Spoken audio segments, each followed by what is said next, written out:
If you're new here, let me quickly set the context before we start.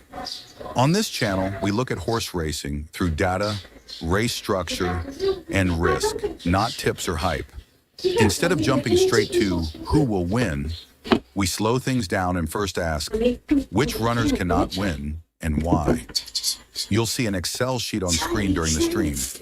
Think of this as the engine that runs the analysis here. It's a proprietary model we've developed to understand how a race is shaped, not just who looks good on a race card. By combining pressure, pace, distance, class, and competition, the engine helps us see where a race is stable and where forcing a pick would be risky. When the signals line up, we act. When they don't, the engine tells us to step back and explain the risk instead. You can use the timestamps below to follow the analysis race by race. Welcome to the Grandstand Gazette, data-driven horse racing analysis, educational use only. No betting advice, full disclaimer in the description.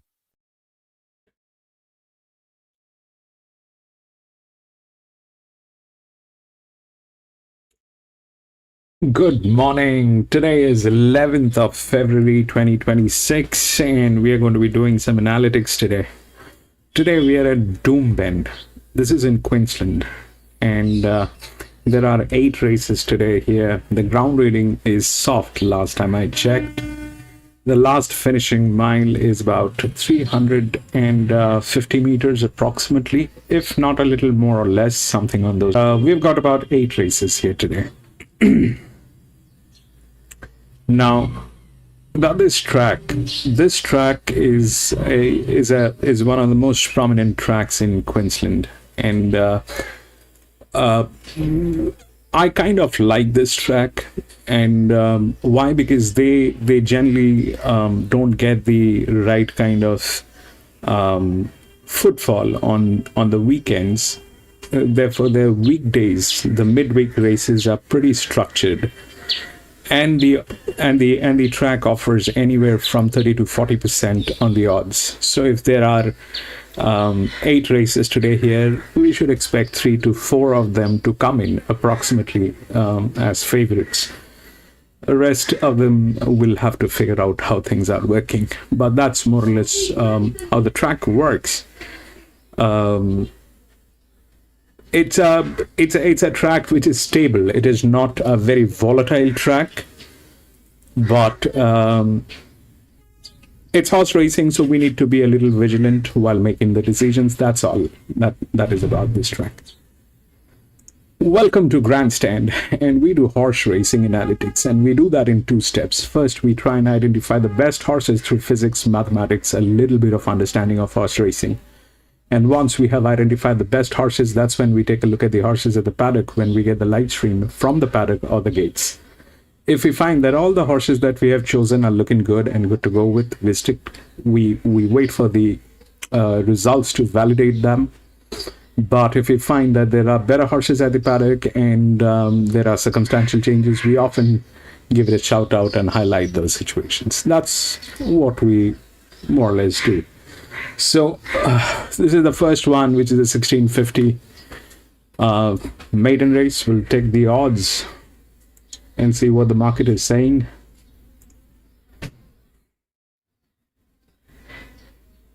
Seven has been scratched. 6152.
Alright, so that 6 is the favorite.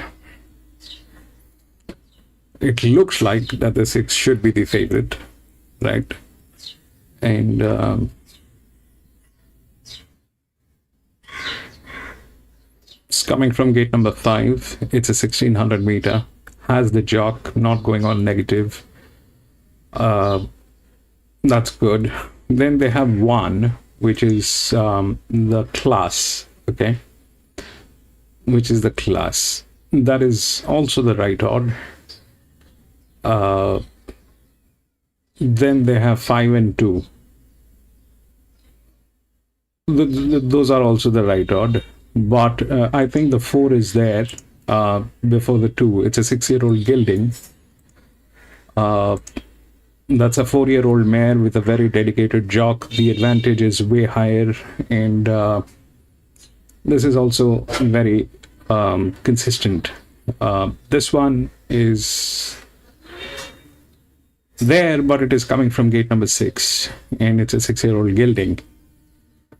So now the question is, what should be the order? I think 6 is the right odd. 6 should win. Okay, 7 becomes a little wider. So that's that part of the story. And through the body weight, if we see, and if we do the right mathematics, in that case, I think what it should work like is, it'll be high pressure, low pressure. They're both the challengers, or both have the right numbers in place. This one is also good. It is not a bad one, but generally it plays high pressure and then low pressure and then high pressure and then again low pressure. So what I think might happen is this, that either the 5 or the 4 is there. So more than the 4, I think the 5 is there in between. So ideally it should be 6, 5, 1, then 4. They have the 2, which is gate number 6, which also matches here, but it's a 6-year-old gelding. The 4 has a dedicated jock. The numbers are good. It's a challenger, EW, with a very high advantage here.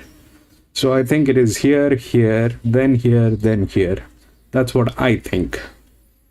We'll see how that works. And the 2 is good, but it's a 6-year-old gelding from gate number 6. I don't know if that will work. The 3 drops drastically here. So is the 8. The 8 had 2 races. It did not do anything, but that's the EW has highest level of advantage from this particular gate, which is gate number 2. And this is 1 with a jock present. That's a very good hand. This one is a defaulter anyway. They're bleeding 60%. So this is the first one. I'm not going to contradict this, and honestly I don't think there's anything to contradict, because the 6 looks like that's the one.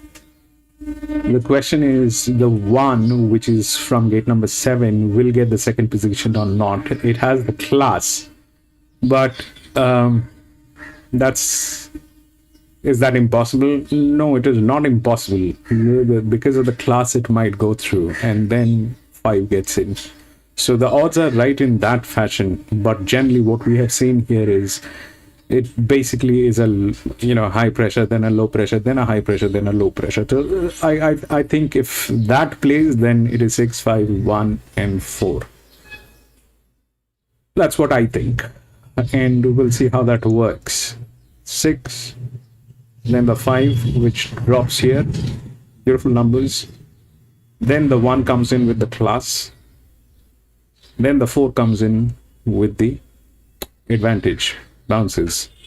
Now, for any reason, if the 4 knocks out the 5, then what happens? Is that possible? On papers, no, it is not possible. But you never know. That might happen because of the advantage. But overall, 6 looks safe. This is the highest class, but coming from gate number 7. Now the problem, what might go wrong? So the problem is this, that the 6, which is the favorite, has 10 races, and it is still a maiden, which essentially means one thing, that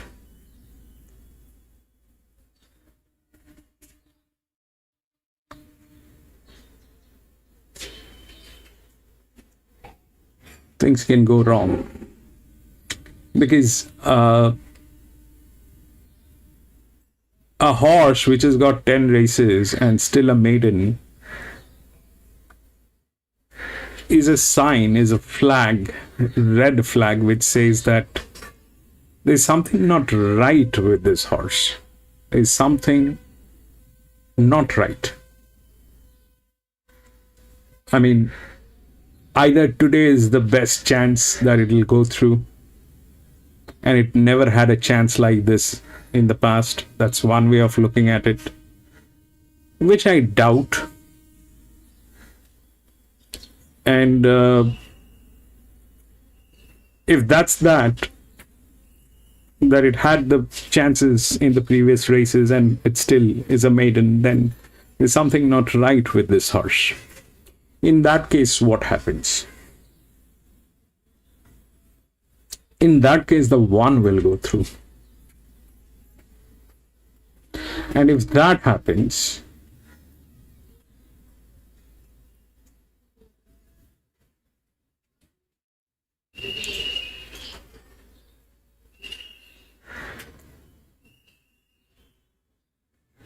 then it can be dicey. If 1 wins, then it can be dicey. How it will end, that becomes a little dicey as a picture. The 6 has beautiful numbers, all right, has the jock. That comes from gate number 5. It has all the right opportunity to do this today. But the flip side of this is this, that it has 10 races and it is still a maiden. How reliable is this horse? We'll see how that ends up. This is the first one, probably best to watch. And I'd like to do that. I'd like to watch this first one. That also will give us a little idea of how the ground is playing. But overall, 6 has the numbers. Logically, it should win. But food for thought is this, that it has 10 races and it is still a maiden. We'll see how that works. Stretch, Jimmy, bro. Lightning. Welcome back. Daos, welcome back. Thank you for being here. This is the first one.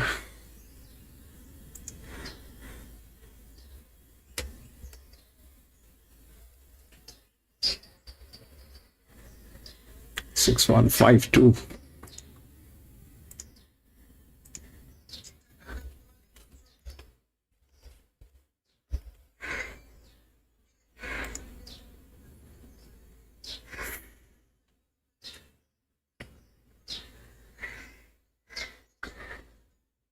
I'm kind of a little not in my shape today. Not that I'm extremely unwell, but it's just that I haven't slept for the last couple of days, a little tired. That's all. But the first one looks like neat, it should work, but I'm kind of a little concerned about the fact that this one has 10 races and still a maiden.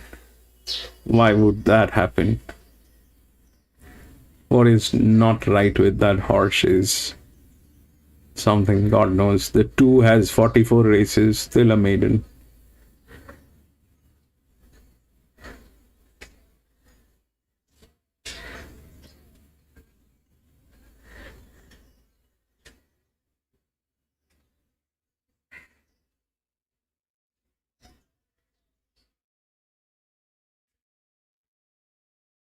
If for any chance the 6 loses, then things are dicey. In that case, 4 becomes dicey as well.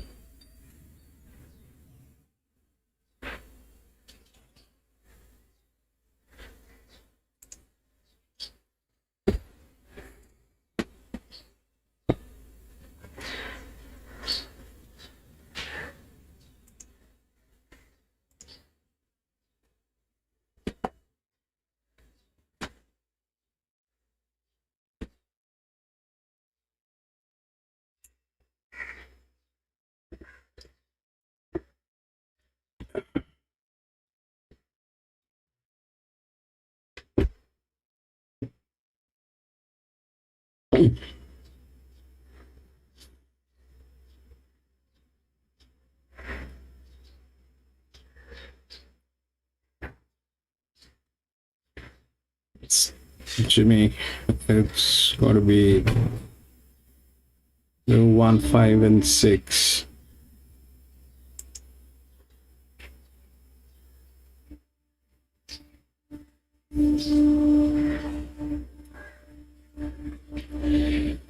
Yes, you're right. That is the fact. The problem is here that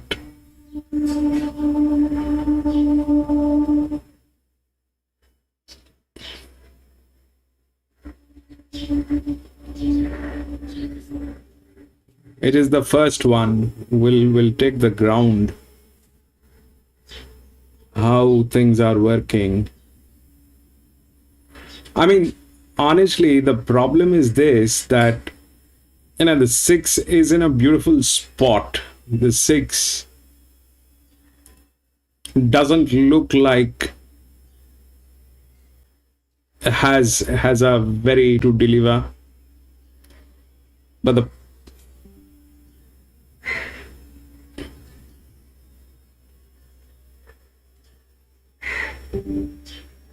the problem remains, why 10 races and still a maiden?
Modi, welcome back.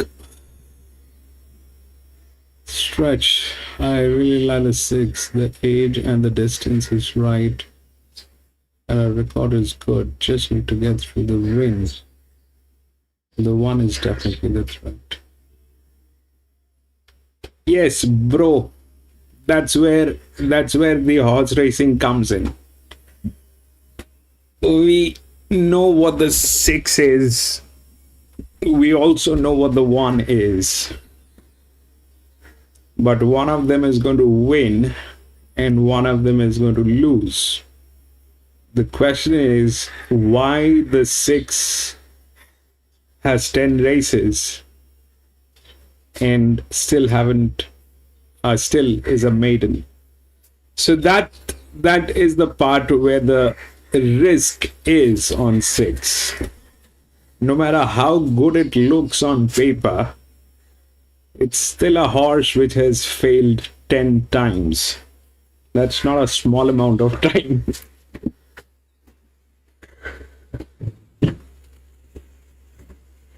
So that's where the problem is.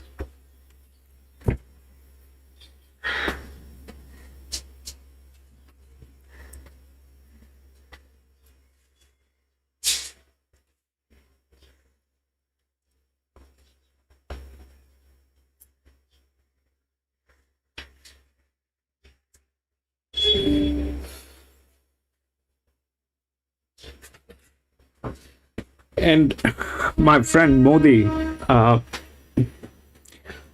last week I wanted to respond to you when you said that you did not win. I'll just collect my words and answer to you today so that you be careful, right? Winning in horse racing has two different sides. So let's get over with the first one, and then I'll give you what I think, what my mind says.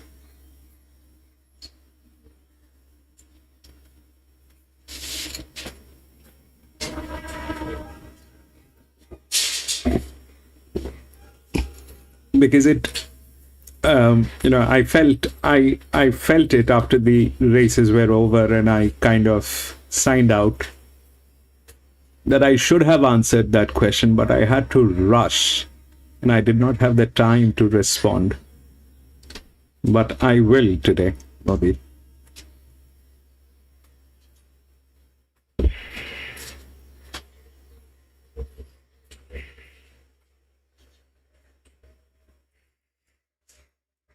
Thank you for being here, my friend. Thank you.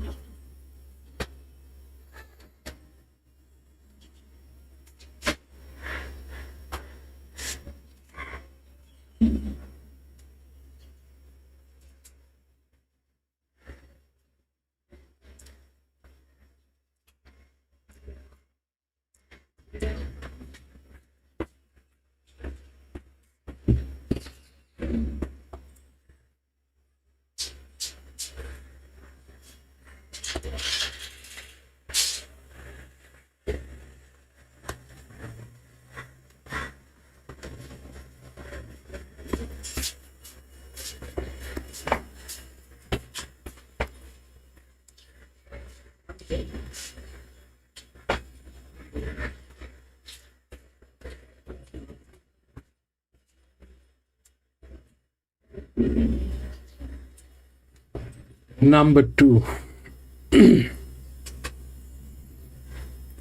Yeah, number 2 is a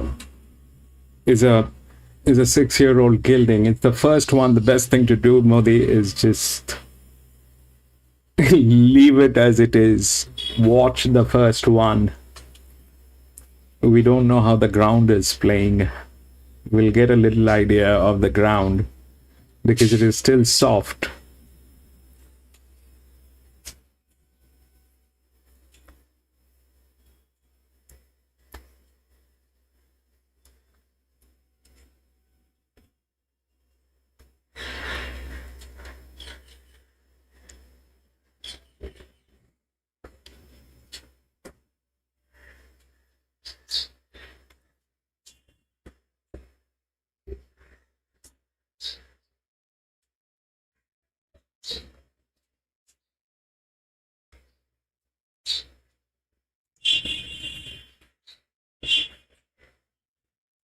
To 165 is the best back the last 15 minutes. Abraham, the only real one in key contention, back to beat it. 250 out to 330, back into $3. Only other nibble is Spiegel at big odds number 8 for CJ Graham, 41.61, back into $51. And the favourite in the first due for one running after running well. 8 seconds on a 10. Yeah, PC, the PC, welcome back, my friend. The 6 is good, but 10 races, PC. That's a question mark. That automatically puts that question mark up. We'd expect in summertime, early 30s.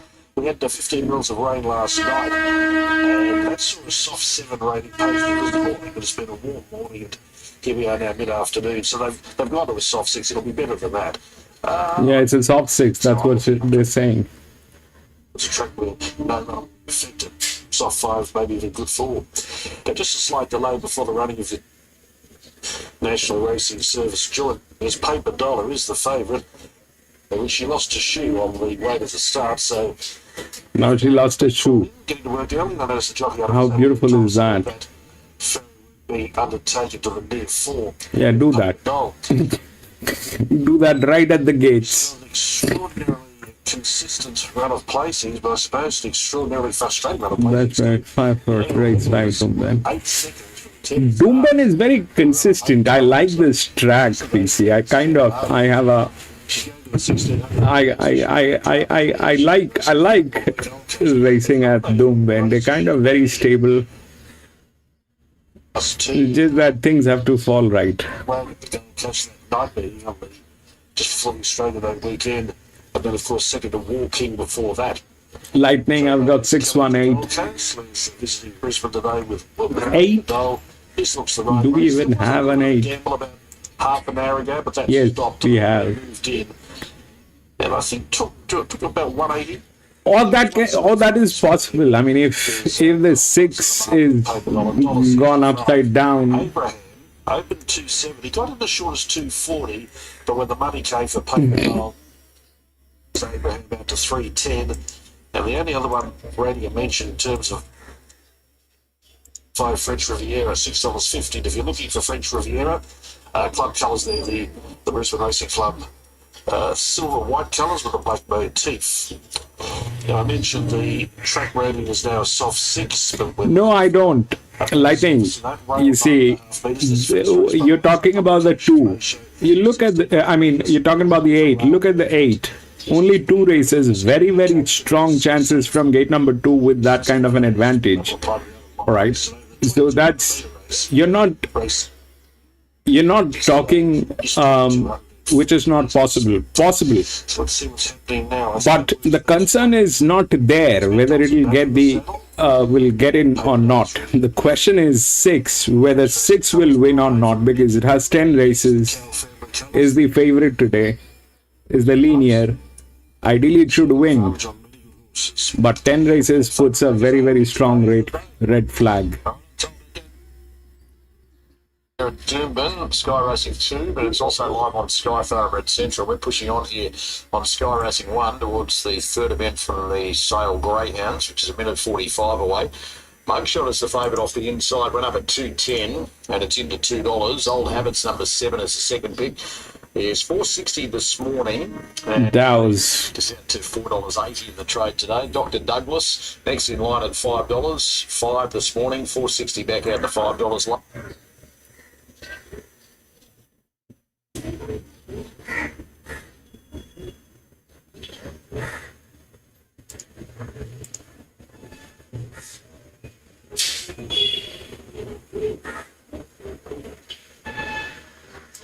The inside Oakfield Galaxy, one of the roughies, was the first to go, and another bowler, Spiegel, began well.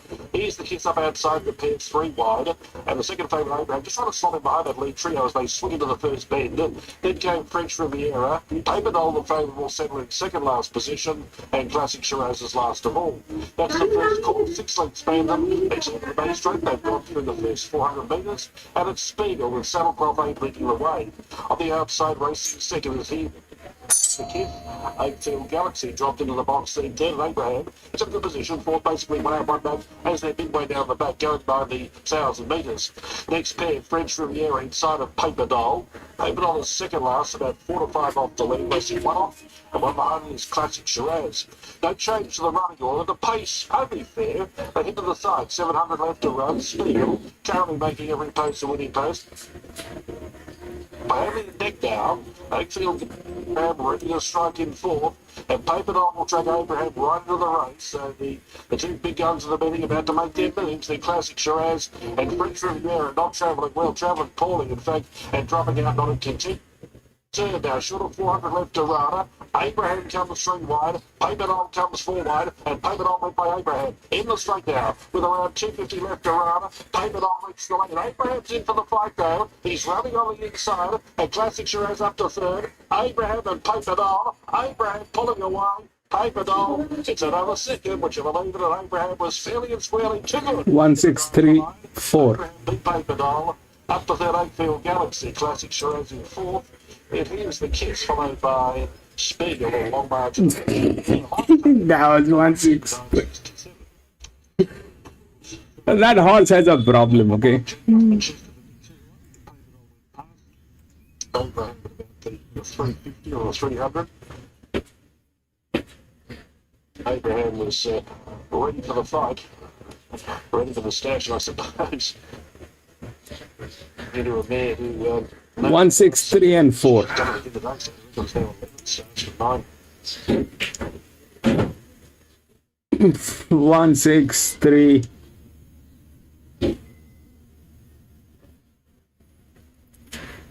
And 4.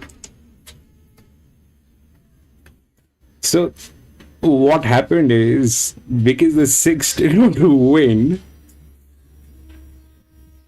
everything went upside down. Then 1, 6, then came 3 and 4.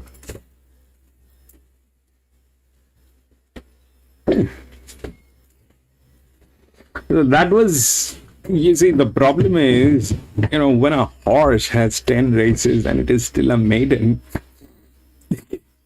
it becomes a problem. It becomes a problem. But that's what we faced anyway. That happened. They were the two largest leverages, went through one after another. That happened. This one did not get a chance. The 3 went with that, and then came the 4. We'll go to the next.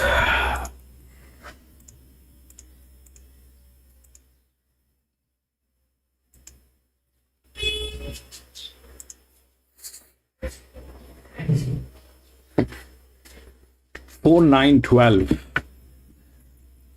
4, 9, 12 has been scratched. 7, 1, 11, and 3.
Yeah, that's, again, it is right?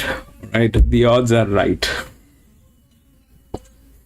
So now the dynamics changes. Here we had horses, only this one had 2 races, which did not do anything in the last 2 races, but The question was about 6, whether 6 will win or not, and the 6 did not. Why? We had 10 races, and there's something not right with this horse practically, and that's where it comes. Now here, that is being played by the 1. Okay, I'm thankful that the 1 is not the favorite. It shouldn't be, because the form line is also questionable. That is the highest class. So it's got 12 races, did not do anything it's still a maiden after 12 races. That's what the thing is. 11 has the highest advantage, that's the W in between, good, but has 4 races, did not do anything in last 4 races. 7 is the right odd from all the angles. Okay, 7 is the right odd from all the angles, and then things are possible. Like the 2 is also one of the highest class. Okay, comes from gate number 8, has 2 races, did not do anything in last 2 races. But if we look at the numbers are kind of there with the 1 also. So the 2 is a threat to the 1, but this one is coming from gate number 8. I don't know how this will work, but definitely there's a possibility that can work out here. Things can work there as well. So point is this: the 7 is the right odd. Why 7 is the right odd? Has 3 races, has been doing okay. There's no problem with that. The 1, which is the next, is again is the same thing as this one, which has got 10 races and did not do anything. Still a maiden after 10 races. This one is 12 and still a maiden, and we can see that the body weight is strong. This is from gate number 4. It's a 3-year-old filly. Now that's one side of the thing that we are looking at. Now the other side is that it's an outer drift. Okay, and this genius is capable of disappointing from here. I don't know what happens to them when they come here, and they kind of do very unwanted things from this particular position. So that's one side of the story. All right. The 7 is the right odd. There is no looking back on that fact. But through this system, when we do this on during every day, what we have seen is this guy and this guy has a problem when he's here. The moment you give them everything in the platter, they will say, thank you, I'm going to put my legs up in the air. So that we have seen multiple times. Through the numbers, that fits the bill. But he is here. Whether he will win from here is even I want to see. Because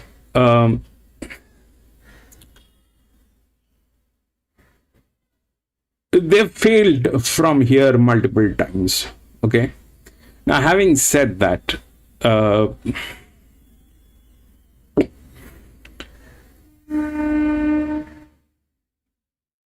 there are 2 drifts, 2 of the outer drifts. One is this one, which is from gate number 9. Okay. Which is not in the right shape, probably. Okay. Which is not in the right shape, probably.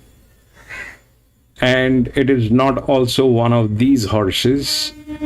So it is on a pressure model after this. Okay. So after 7, it is on 8 through the pressure. Here. Okay. So 1 is on the highest pressure, then it is 7, then it is 8. And this is a lower class. The advantage is higher here. This guy has 12 races, still a maiden. 3 races, probably has a better chance. 5 races, and then we have them. So that's why 7 is the right odd. Okay, 7 is the right odd. 7 should not fail.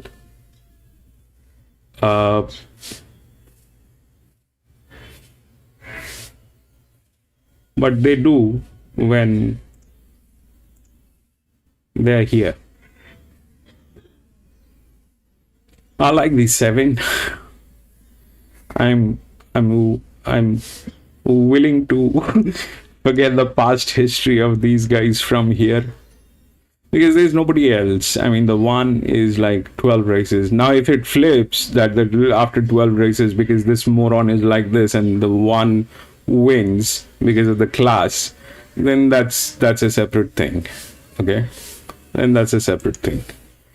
1 has 12 races, is still a maiden. All right, it is the same as the 6. 7 has the best chances, but they generally fail from here. So ideally, there's if it's a forest, there's a crocodile on one side, and then there is this tiger on the other side. Now, going with both of them is dicey, but I'm like, okay, 7. I'm willing to ignore the fact that they fail from here, but if they do, then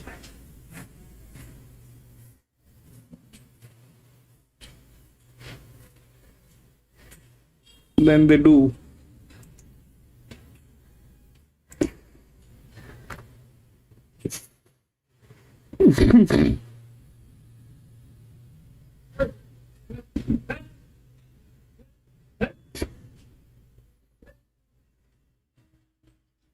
Yes, 7-1.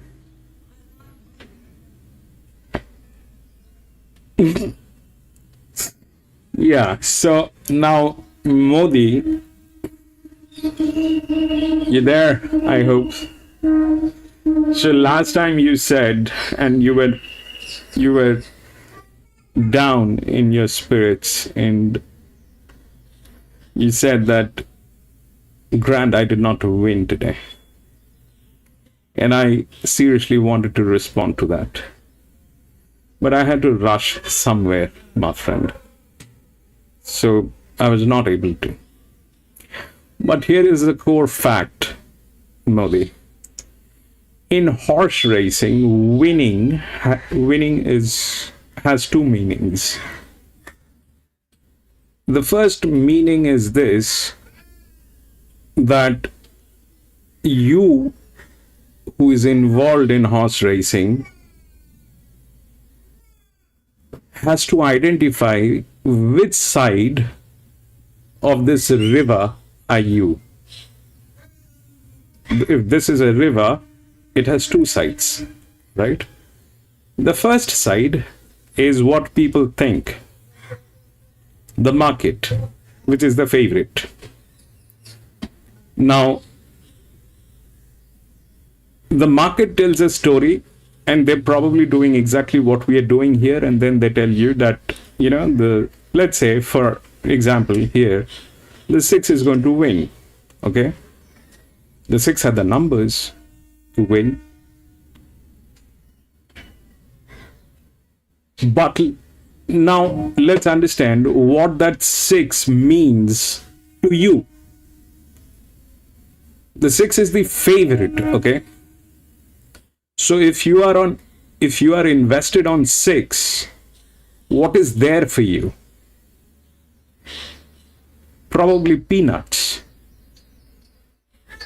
So 6 winning will bring you peanuts, and 6 losing will cost you your assets. Okay? So 6 is the favorite. People think 6 is going to win. And you want to win. But your winning depends on whether 6 will win or not. So you're assuming that 6 is going to win. But what winning looks like if 6 wins to you? If 6 wins, winning is like peanuts to you. And 6 losing is you losing your asset. So that, for me, I don't believe in that.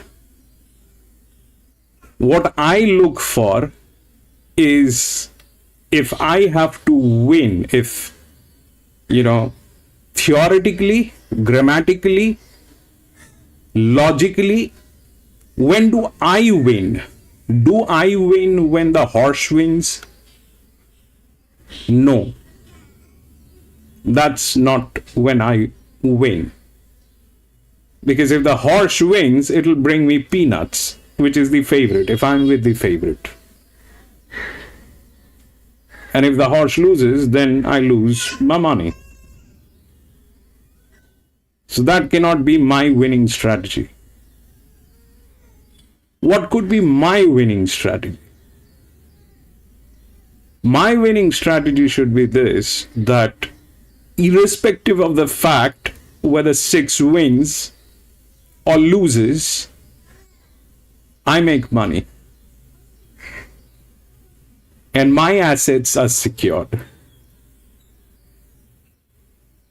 It could be a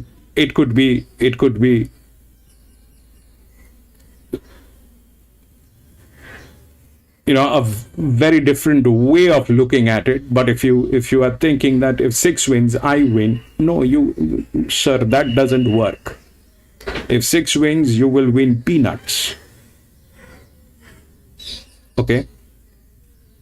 So you have to understand when to step in, when to step out.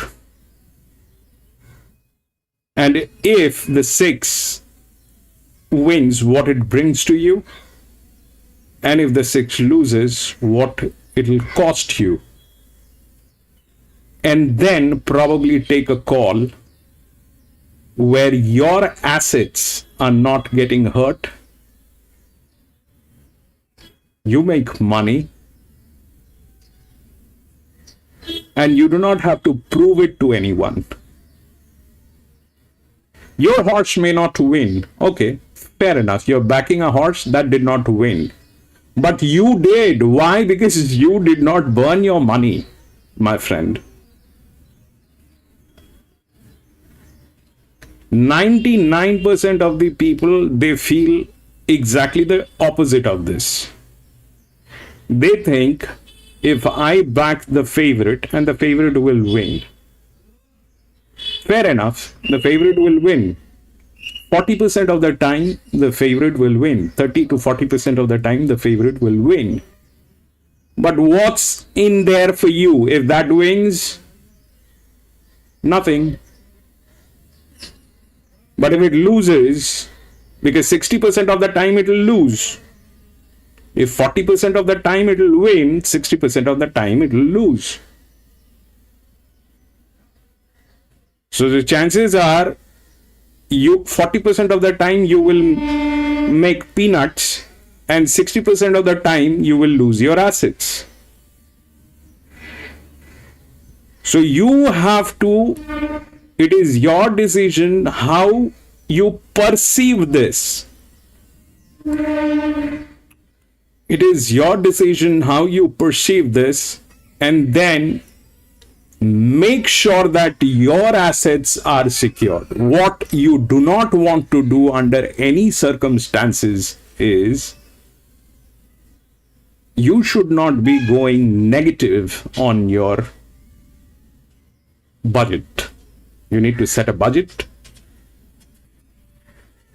You need to make sure that whatever you're putting in, you're getting it back.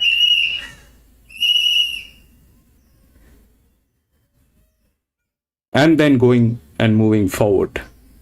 Going with the market is a 40-60. 40% of the time, it'll win. It'll bring you peanuts. 60% of the time, it'll lose, and you will lose your assets. So you, as an individual, has to define it to yourself what winning means to you. Is the horse or you?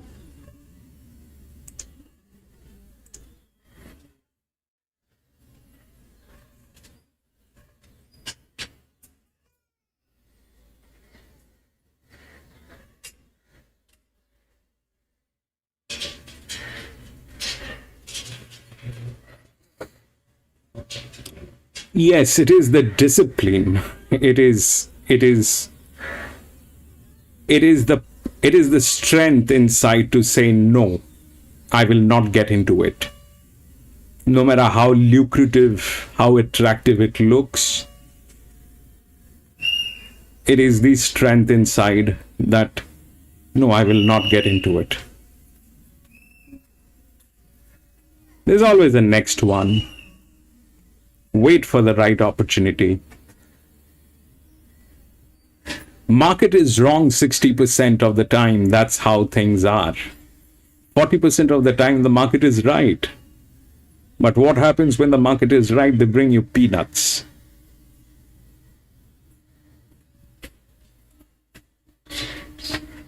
So you need to act like a businessman. You are the CEO of your own business.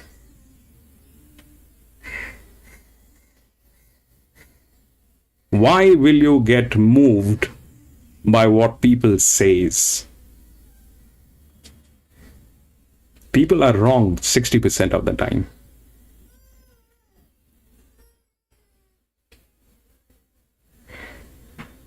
So be the CEO, my friend Modi. Be the CEO. Sit back, relax, get a cigarette, get a drink, look at it. Does it look like you want to get into it? Pass if you don't feel like. 1% confusion, step out. Doesn't make sense.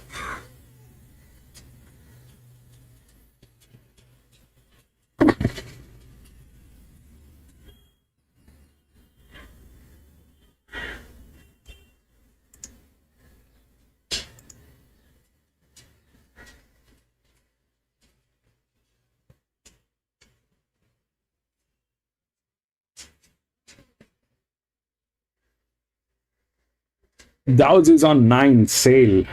Sale we can put on.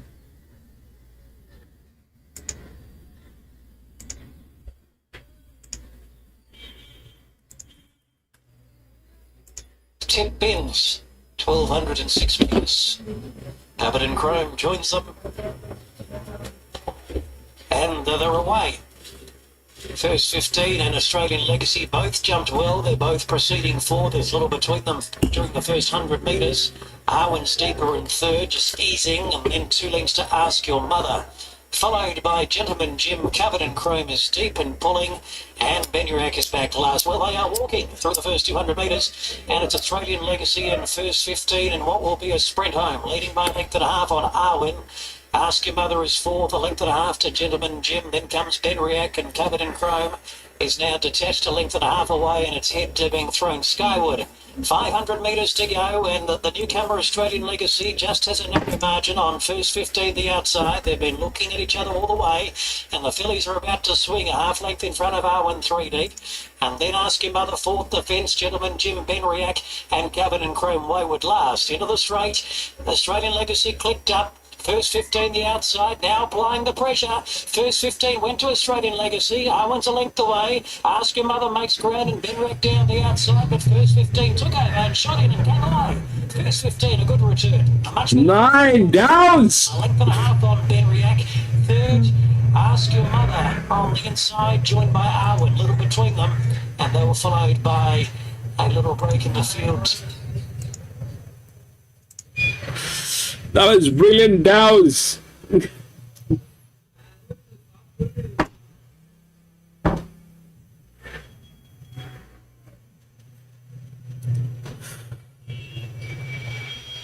That's all right, Dows. But you were right. What makes sense is you were right. That's okay that you were not on that.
Yeah.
$3.10 into $2.60 best backed. Artistic Endeavour is $3.20, $3.50 back to $3.40. There's money for Rusty Tycoon, $7.50 out to $8 into $6.50. A Nibble Weekend Spirit off a drift.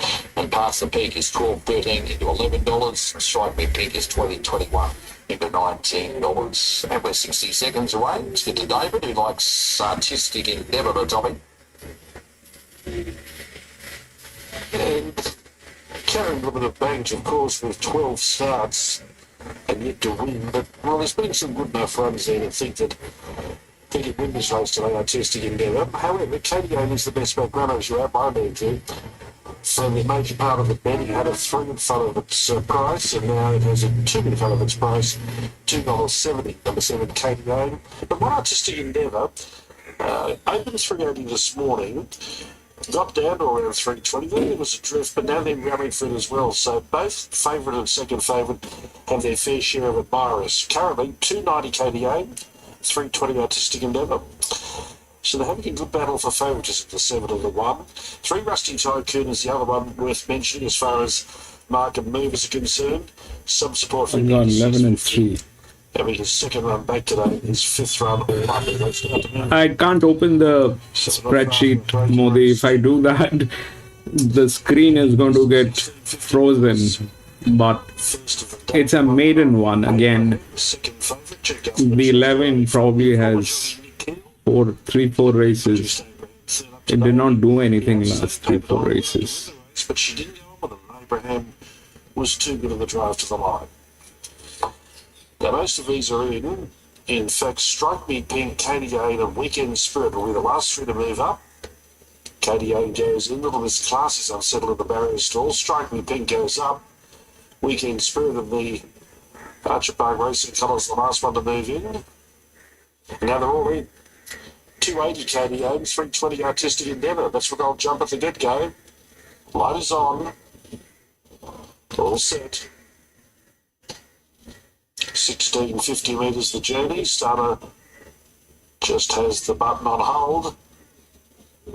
Hits the lever now. They're off. An Artistic Endeavour, one of the first to go with KDO. They were both well away. Rusty Tycoon third into stride. Weekend Spirit pushing forward as is past the peak off a wide gate. But Batuta not too far away giving it the stride. Followed by Strike Me Pink. And Frankly Irresistible drops out to the tail. Heading to the back straight now, they've got around 12.50 left to run. KDO came across, found the rail, and found the lead. Weekend Spirit up on the outside, the match madness with it. Batuta in third, and Rusty Tycoon fourth the outside. 2.5 away with Artistic Endeavour. Now the second favourite in the wash-up is landing fifth one off the rail, outside of Frankly Irresistible. Then came past the peak, followed by Strike Me Pink. And there's where they did spot at the first call of Muscle. By playing the start, Little Miss Classy was 4 or 5 behind the main bulk of the field. Into the next speed, half the journey completed. 800 left to run at a casual speed. The favourite KDA controlling up front. Leading by that big bag. 4. Then Artistic Endeavour outside of Frankly Irresistible, followed by Past the Peak, Strike Me Pink, and Little Miss Classy after the slow start whips them in. First 1,050 metres was slow, 65.53. Katie Otis trying to develop this into a sprint home. Leads Weekend Spirit about a head away now to turn. Batuta running on the run. Rusty Tycoon pulled to the outside. Now Artistic Endeavour is asked to go. Down below the 300, Katie Oda under serious pressure from Weekend Spirit. Then Batuta, followed by Rusty Tycoon. Artistic Endeavour is still putting it down the outside. Weekend Spirit reached the lead. Batuta's after it gamely. Weekend Spirit and Batuta. Batuta on the outside going home to well. 6, I think. Rusty Tycoon third. Fourth not sure. Past the peak was running on. 6. Two folks, they're going up like KDO. 6, 11, 3. But Frankly Irresistible was the last one home. It's behind Batuta, home for Andrew Nuttin in the $17 range across the dates, and it's 6, speeding 11, beating 3, and fourth winner the judges helped with Batuta 2 good in race number 2 of Ace midweek today. 2. From Doomben. Looks like Past the Peak will probably get fourth on the outside, number 2, so maybe it'll be 6, 11, 3. 6, 11, 3, and 2.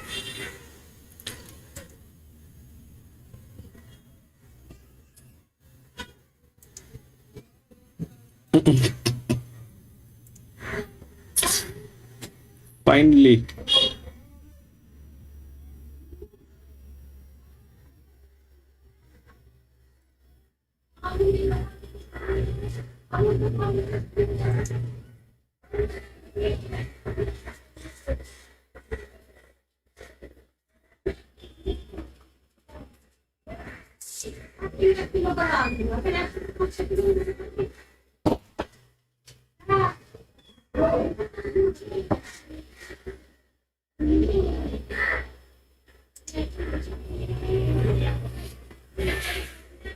So that happened. They usually fail from here. And I have no clue why they fail. The moment you give them everything in a platter, they fail. The moment you give everything in a platter to them, they will fail from here. And that's the problem. Why that happens is God knows. I mean, believing 6 is going to win is a very wild goose chase. But here is the fact: they are both of the same class. Okay, and that's an EW.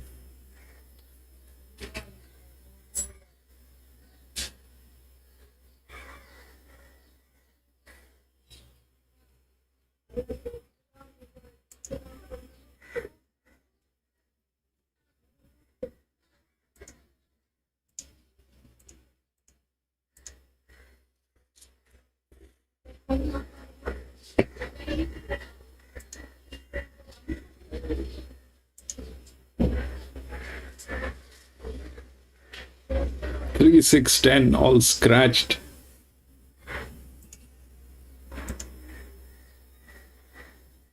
One, 8, 4, 11.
So what the odds are saying is this, that the 1 is going to win, and the reason is because of the class.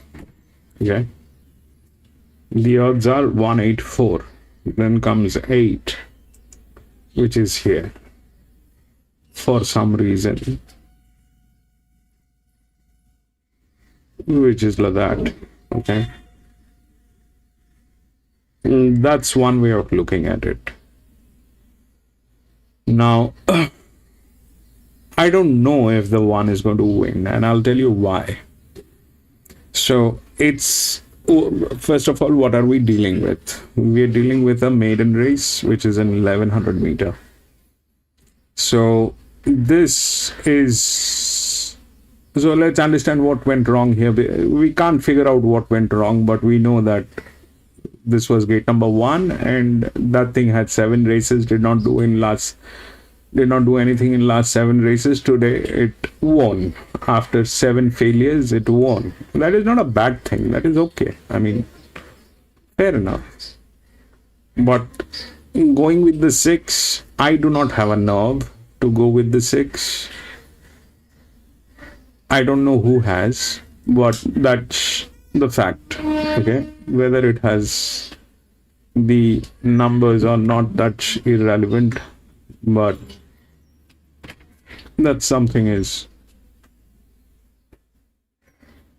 out of question. Now, I don't know whether the 1 will win, and here is the problem. The problem is this, that the 1 is on the 4th line here and no line here. It is the highest class, has advantage, gate number 1. All those things are there. but the form line is on the third, fourth, or fifth, or sixth line.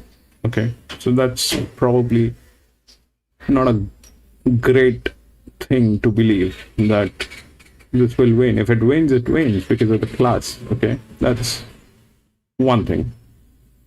8 drops further, which is on the third here.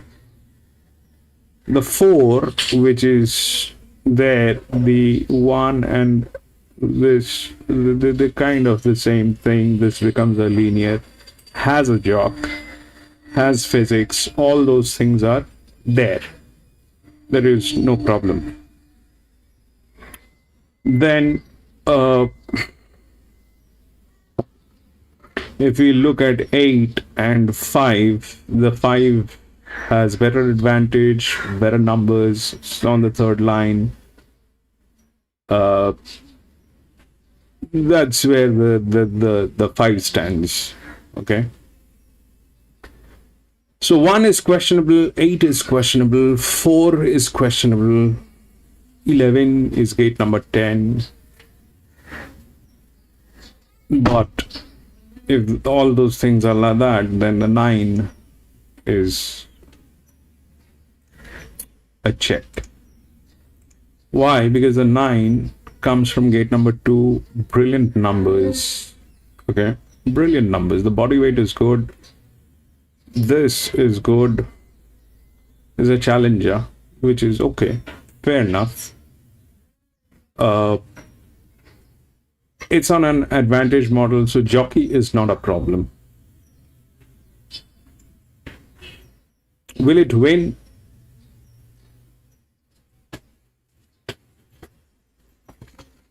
I don't know. But will 1 win? I don't have the nerves to go with 1.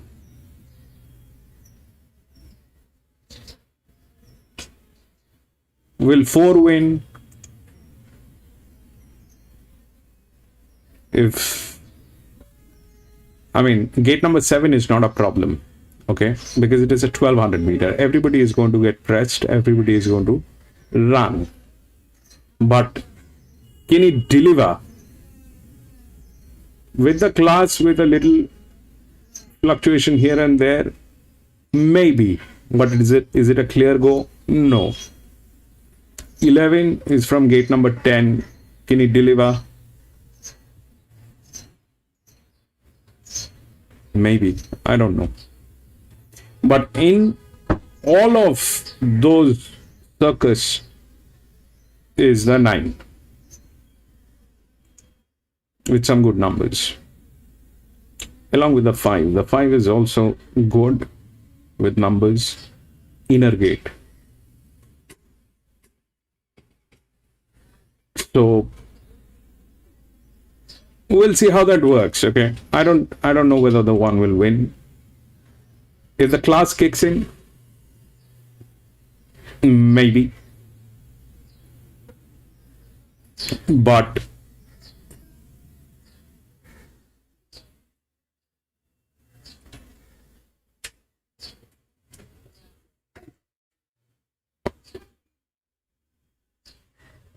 that's too much to ask, I think. We'll see how that works.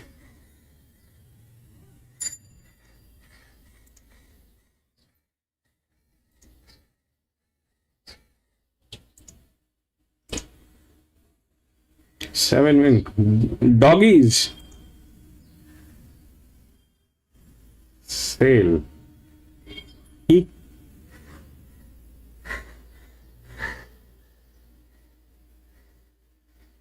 They're showing something else.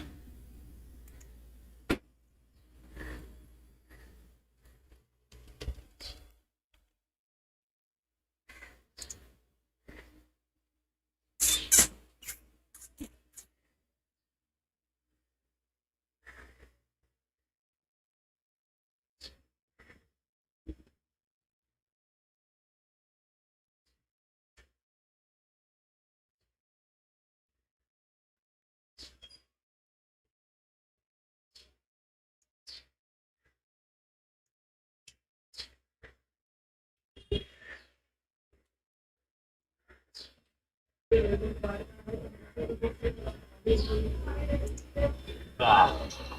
to go now, Sail Race 5. Off and racing, pretty even line away. King Cherry went out PC7. settling down over Playback, who moves up second on the heels of the leader. Follow the Sun got a nice run through, now round up strongly on their tail. They're followed by Me and Neo. Well back handful of Cash, Warrior Tommy, and at the end Wild Coyote as they jam right up.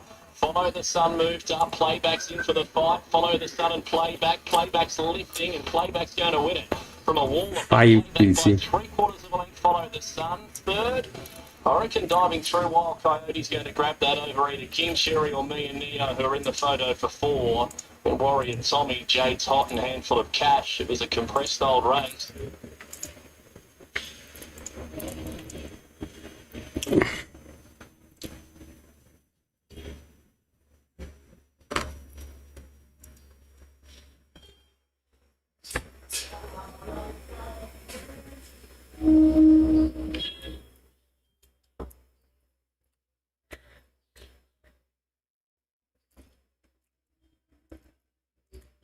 Yeah, probably.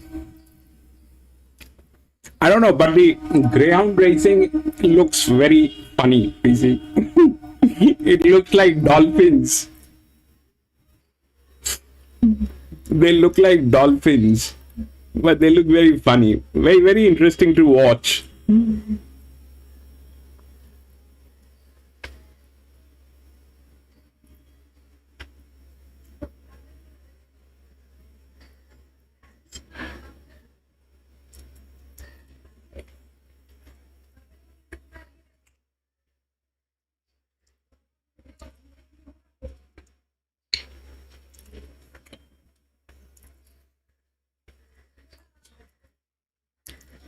Jimmy, love greyhound racing.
I think I think you got the 3.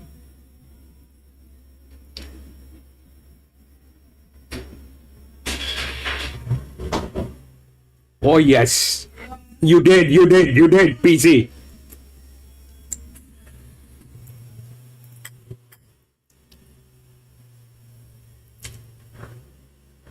Boom.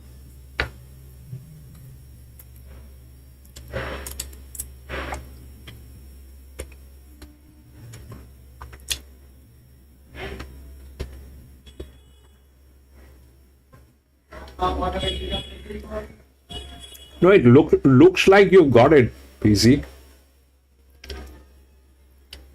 Or the 4 nailed it. I don't know. It looks like you've got it. Even they don't know. They're looking at the races like this is the 4th time. 2nd. Okay.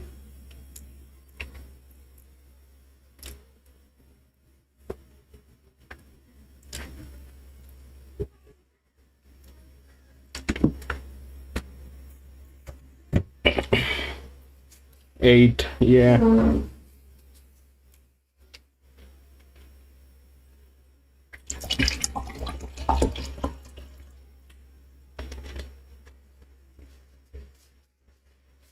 Eight, 3, 9.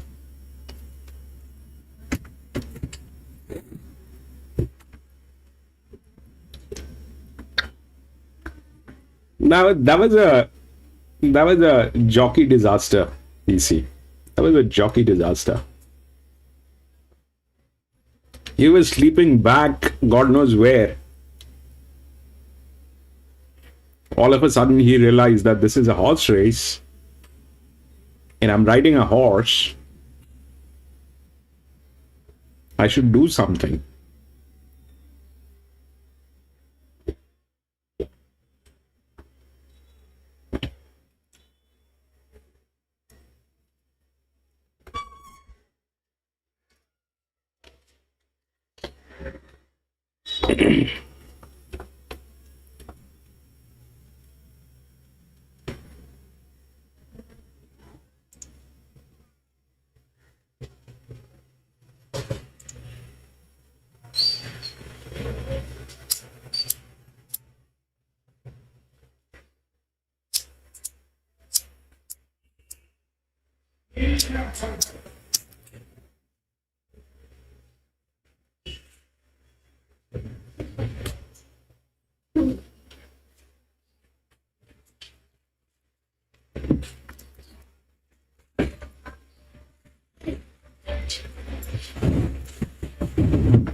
Tari, dance.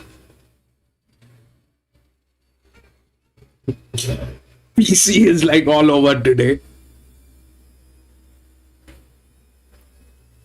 On the boxes for the second event from the Taree Dogs, and Just Us Boys is the favourite at 225 in from its opening 280 figure, and Kip Yeagon number 3 is best back to beat it into 460 off an opening $5 figure, $5.50 figure. Robert Brandolini is 6137 with his thoughts. The second event there from Taree goes to Sky Racing 2. On Sky Racing 1, we're going to push on to Sale, where we're starting the main quaddy with a Gately special. And that is the Tommy Bold Bordeaux. He showed good talent in that debut preparation. He's only had a couple of months off as he returns today, Gator. Yeah, he shows some promise, doesn't he? I liked the fight he produced and his score on debut. I think you can argue till the end of time. He should have won start number 2 or something, even most of these things. So I like the way he's trying, like his first prep. So happy that he's back at all. I'm scared of Flower Dale. I wouldn't have a run about Racing Source. If you can run Mr. Vivace to 1.8, you can win a benchmark 62 at Sale. Bohemian Angel is dangerous here with 54.5. She did just enough first. She was much better at packing at the 1200 metres. and she's about ready to win. They haven't missed her market-wise. She's got the weight advantage on our top two picks here.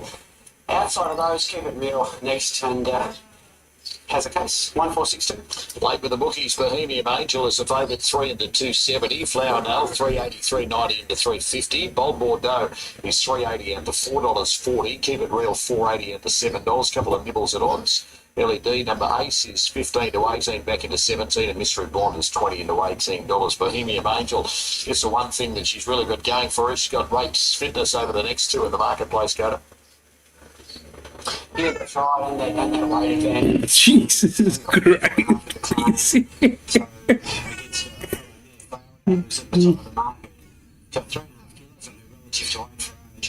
And same, similar against Bold Bordeaux. So she matched for a good run, and she's dangerous. Flowerdale as the second pick everywhere. Gets the blinkers removed today after showing talent in that debut preparation, netting a win, a second and a third from 5 goes. Yeah, look, she's very genuine, isn't she? She's proven that. I think her worst career run was a fourth. And she's beaten less than 2 lengths both those occasions where she's run for. So she's well placed here. She'll give you her all. That's what she does. And she's a stablemate of your top pick, Bold Bordeaux, and a little gear ticker on it as well with a crossover noseband on for the first time. Yeah, he's the 3-year-old with 60, so he's not well weighted relative to weight for age at all. But he's jumped out. Well, he might end up the best horse here. To get trackside, further late support Flowerdale with the bookies, 380, 390 into 310. Bohemian Angel 3 into 270. Gately special out 380 to 480 late for the bookies. Here's Adam. Last entry was his PB when he wanted Sandown. So Jessup, winner earlier in the season at Traralgon, will come up shortly. There's the starter. So 270, Bohemian Angel, and 310, well supported Flowerdale. About to kick off the quaddy. There's Jessup going in. Race 5 from Sale is underway. Bohemian Angel was slow, missed the start. The others jumped okay with Keep It Real, and also Jessup from Wide Gates beginning quickly, and Mystery Blonde to third. Then Bold Bordeaux, who just is drifting back through the field now. And ahead of it is one of the favourites, Bohemian Angel and LED, and Lord Paramount is deep. Bold Bordeaux back to second last, and Flowerdale is last. So linking up to the course proper and Keep It Real and Narrow Pilot. Jessup for company is second. And then Mystery Blonde with the mouth open is third, but 3 away from the fence, and Lord Paramount deeper. Then Bohemian Angel is cutting through. It's not that many lengths off them, maybe 1 length, and about to make a run from LED on the fence. And then Bold Bordeaux and Flowerdale travels well in what's been a compact field as the concertina coming into the straight. So Keep It Real and Jessup they turn. Bohemian Angel's in the clear. Mystery Blonde, Lord Paramount, and here's Flowerdale down the outside. And Bold Bordeaux's getting a run in behind. So Flowerdale coming with a wet sail down the outside with Bohemian Angel. Keep It Real fights on. Then Bold Bordeaux. It's Flowerdale from last taking the lead. And Flowerdale edges away. Another one for Alan. Won it by 3/4, Bohemian Angel and Keep It Real from Bold Bordeaux and fourth. LED, Mystery Blonde, Lord Paramount and Desert. So Flowerdale, well found, moderately run race which allowed a back marker to get into it. And Ben Allen made sure that he was tracking up with the mare prior to the bend, swung to the outside. She's got a good finish and she's let down well. Bohemian Angel, out of the gates, clearly wasn't the best on the mount, but normally takes a sit anyway. Perhaps she landed in the position she was always going to. She got clear early in the straight, even though she was being ridden along at that point. But she just wasn't able to hold off Flowerdale and Keep It Real, who has led, has fought on strongly. Bold Bordeaux had to wait for a run in behind, has got through to run third, to run fourth, should I say, the one. And that's pretty much the end of the leading chances. So it's 4, 6, 2 and 1 in a time of 110.44. And Flowerdale, a winner for Ben Will and J.D. Hayes, continuing a good run. And Ben Allen also Gets a double, does Ben, and Flowerdale home for its second win. It's Fix coming first up with blinkers removed today, Gator. Yeah, look, it's hard to take anything away from her there. The first four are the four in the market, and on two divisions, they beat the rest of the field clearly. Flowerdale gave weight to the runner-up. And, just that 4.5 kilos of weight for age. The benefit of hindsight. Lines up in fourth position, so 4-6-2-1. Quadding underway, the main one. 3 races to come at Sale Gallops. Now we're upon the 6th of the Sale Greyhounds. Winter Scorch is the favourite off the inside. Went up at I think I'm going with It's 8. been pretty solid on the fixed odds trade. Second biggest Fred the Fox, number 5. At $3.90. It's out from $3.50 this morning's figure. Be a Shadow, number 2, is at $4.60 out from $4.20 this morning. Best back to bowl over all 3 of them is Barking Blue in the green row. Not truly reflected on screen because it was $9 this morning and it's into 6 back to $6.50. Tips from James 2, 1, 8 and 3, 40 seconds away, and with Doomben to follow. William the Conqueror, the favourite there, 320 into 225, and Tetsuya number 8 is the best back to beat it, 460 into $4.20. Meadowbrook 480 this morning, 7 back into 550 late. Toro chases 550 to 750. And at Mediterra is number 11, $6 out to $8.50. Little nibble for Aristocratic Girl if you're after a roughie. 31 into 23. Best back William the Conqueror, 320 into 225. Doomben's third, just over 3 to sail first.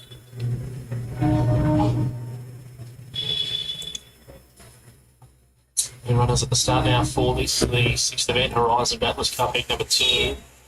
Tough open market, Winter Scorch the favourite, normally a pretty reliable beginner, as the inside draw prepared locally by the Renke Kennel just up the road at Johnsonville, not really up the road, but a little bit further toward the Gippsland Lakes. $2.90 now for number 1, $4 Be a Shadow, $3.60 late support. Fred the Fox has been 4 into $3.60, good placing to 1 for Bill last start, and with him most of the way, so it's a decent effort. Has to deal with box 5. Barking Blue looks relatively content with being away from the rails. Box 6 okay for him. Down a little bit in class, fresh off nearly a month on the sidelines, just under a month. So they're now moving in. Race 6, it's a tough open way to kick off the daily double and get through the second leg of the quadrella. The favourite will be the red Minter Scorch, daughter of Tommy Shelby from box number 1. $2.90 the price. Fred the Fox and Be a Shadow, both well respected. Set for a start in the 6th event. They're ready. Often racing, Minter Scorch flew out from the inside, will lead them clearly by 3 lengths. Driving through Be a Shadow to lead us back, although Tilly Girl gets around her. And then Krista's Girl. Now well back here to Bruce, Tiles and Wine, and back at the end of the field, Fred the Fox. So the favourite Minter Scorch left a big leader. 6 lengths in front from Krista's Girl, Be a Shadow, and then Tilly Girl and Bruce trying to make ground, but Minter Scorch has pinched this. Minter Scorch, too quick by 3 lengths, goes all of the way to beat Be a Shadow. It was closing in late with Krista's Girl third, then Bruce to break Tiles and Wine, Barking Blue, Fred the Fox and Tilly Girl. It's a good run, 24.59 with some red hot sections. Run that with early speed, number 1, Minter Scorch, straight through to lead. I guess if you solo trolled the whole field, she may not be the winner, but... Pays $3.90 and $1.60. Minter Scorch wins the 6th. Let's have a look at what's happening here at Doomben. William the Conqueror resumes Gelder just trial well. $2.35, $2.40, back into $2.25 on the bookmakers board's late in proceedings. Tetsuya number 8 is 460 into 420, is back to 440. Meadowbrook 6 into 5. Mediterra 650 to 950, back into $9. Edge of Infinity 41 into $31. William the Conqueror, the favourite on top for this man, David Fowler. Thanks for that, Andrew. These runners are moving in that should come to us for the 3rd. William the Conqueror, comfortably back to win this 2.30. Trending, it was trending favourably. Opened 6 yesterday, 3.20 this morning, now 2.30. Maps well, or should map well from barrier 1's got the speed to use it. Good box seat even. 8 Zuya, 4.20. It's had its fair share of chances here to win a mate, considering it's in the main stable. It's start 9 today, first up since mid-September. But solid at 4.20. 7 Meadowbrook, $5. For Toro Chase, no interest there, $8, and no interest Mediterra, number 11, $8.50. They've both been soft. Toro Chase. 4. So William the Conqueror, favourite and best back. There's only 3 out, Miss Andrews, Zuya and Mediterra to move in. Last few coming up now. In goes Zuya. Up goes Miss Anders. Mediterra, the last one to move up for the third, just in reference to race 6 today, bit of the Blarney, to be ridden more forward if circumstances permit. That's a tactic change. Now they're all in. Locked and loaded, red light flashing for the third of Doomben. Favourite running from barrier 1, William the Conqueror. Racing. William the Conqueror began only fairly, several beat it out at the start, including the second favourite Zuya. Copper Star's got good speed, Aristocratic Girl third away, Miss Anders in fourth, and Meadowbrook. William the Conqueror's got allowed about 6 on the fence, and he's in the second half of the field. Then Toro Chase, Mediterra, and Edge of Infinity settles in last position. Zuya has control, 700 left to run. Aristocratic Girl, though, is keen to go faster, swept over the outside to annoy the leader. Meadowbrook slips through to be third, the fence, Copper Star back to fourth. William the Conqueror riding through to be fifth inside of Miss Anders. Toro Chase, Edge of Infinity, and Mediterra losing touch 2 or 3 lengths away last. At the turn, 400 left to run. Zuya in full flight from Aristocratic Girl to the outside. Meadowbrook posing a threat, and now William the Conqueror. Thornton pulls it well beyond the centre of the track and starts to run on strongly, but it is drifting very wide. Zuya headed off by Aristocratic Girl and Meadowbrook on the outside. William the Conqueror is still down the outside. Hard to line them up. Meadowbrook don't reach the lead. Meadowbrook in front, getting close to home, and Meadowbrook beat William the Conqueror, probably beat himself, finished on the outside fence. He's in a photo with Edge of Infinity running on, an Aristocratic Girl. Mediterra passed a few, then came Toro Chase, Zuya Weekend, then Copper Star, followed by Miss Anders. It was the last home in 1:4.98. Meadowbrook first up for Desley Forster. Able to secure a good run, and whilst it was able to come around the turn 3 or 4 off the fence. William the Conqueror, just watching the big screen, has finished right on the outside rather. We'll get second. Edge of Infinity will be third, and Aristocratic Girl will be in fourth position. So I don't know what happened there to the favourite, William the Conqueror, but when he went wide, he went wider and wider until he could go no wider because he was on the outside fence. But Meadowbrook doing everything right and has got the money. First up today, Vlad Jurek running for Desley Forster and Robin Judy Wallace, and there by Tavachi. Number 7, beating 1, William the Conqueror. Morris Thornton for Brian Smith. 9 to Edge of Infinity. Good first run this area, David. So 7-1-9-5 should be fourth, and we're 3 down with 5 races to come from Doomben. Further down on the Q1 Lakeside at Dorp.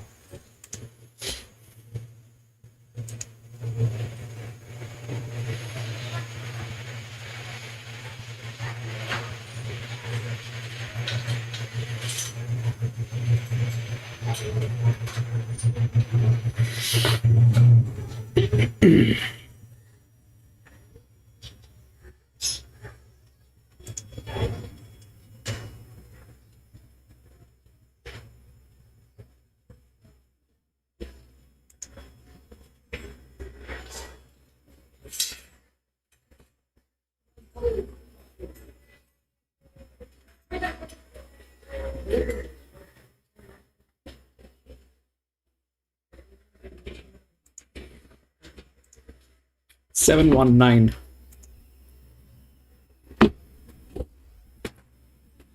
We'll go to the fourth.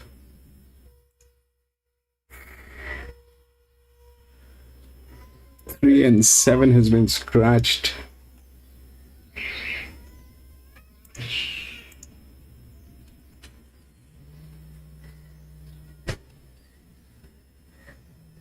Two 9-4-1.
So up till here, we have no clue what has happened. Okay, the 9 was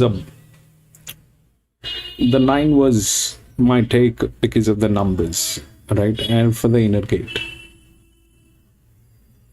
1 winning is something that was dicey because of how that thing is, and 7 had the connections, but I was still not confident whether this thing is going to win because it falls here.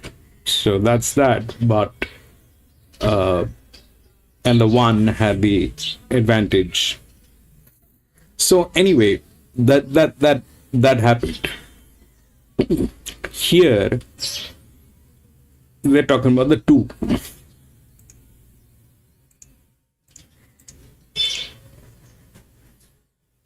Now, this is a class 4. So, class 4 is approximately a benchmark 70, approximately, I think 65, 70, if I'm not wrong. I could be wrong.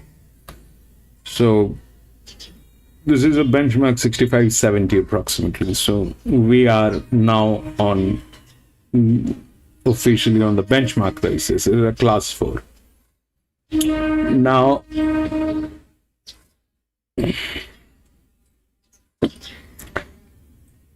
the thing is, it is going to be a 1650, approximately 1600 meters, let's say. So 1650. Now the odds are right, okay, in their own way. The odds are right. Hold on.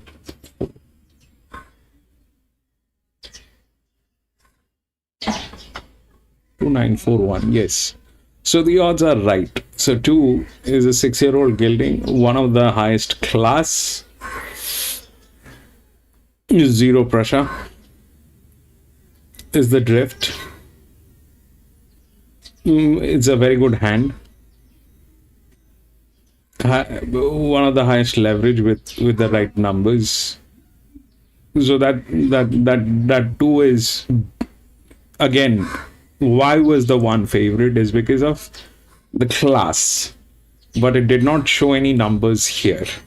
Okay, here it is showing a little bit of numbers,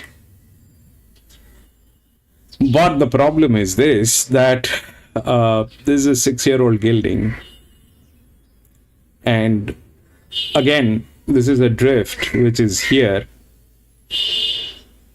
Will it win is something I don't know. Will it win?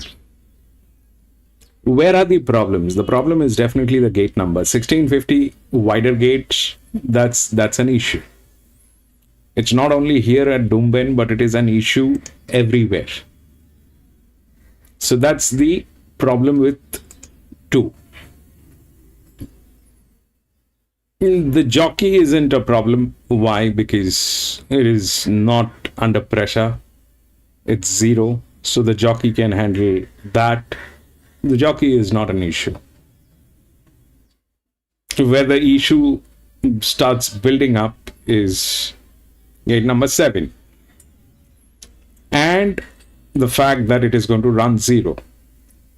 Now, what is the problem with 0 is they are not on the pressure line, they are not on the advantage line. They are standing in middle. So this becomes a kind of a position where they tend to lose the traction. It is exactly the same as the neutral horses that we have seen. So this is not a neutral, but it is running 0. So that's the problem. Now,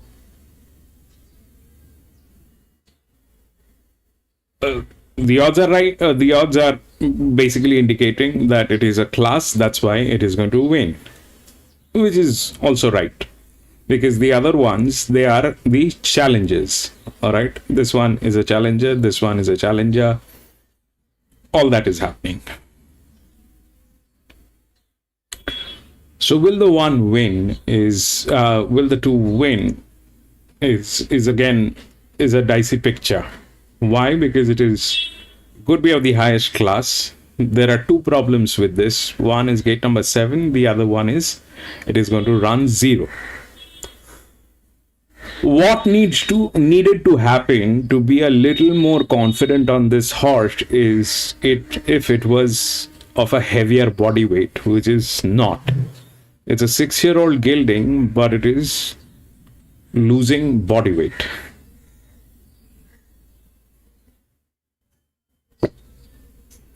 So that's a problem. Well, the 4, which is the linear, is the second in class.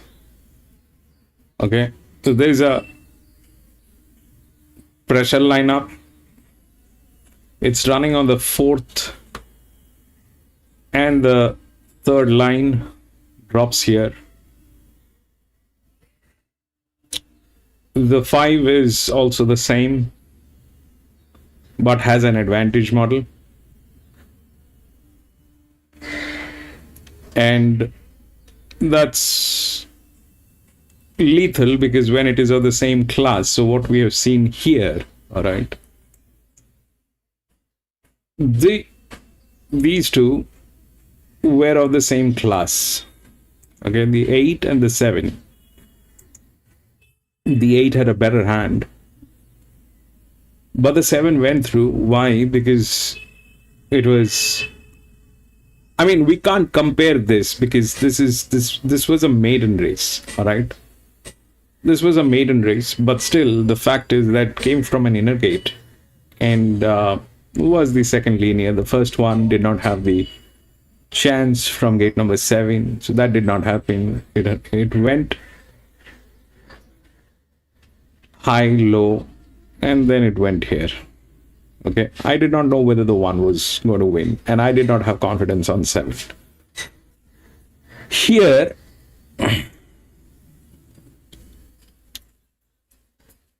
this thing is a 6-year-old gilding from gate number 7 or a 1650. The odds are right, but the problem is 0 and gate number 7. Then they have 9, which is this 4-year-old mare, which is also right, because that becomes an EW. Now,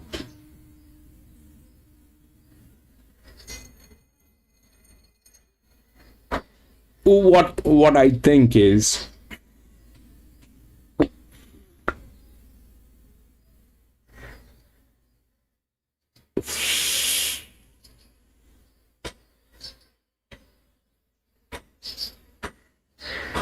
so the 2 is dicey, the 9 is a challenger, the 8 is a challenger too, with a very good number, with very good numbers and a very dedicated jock on this. But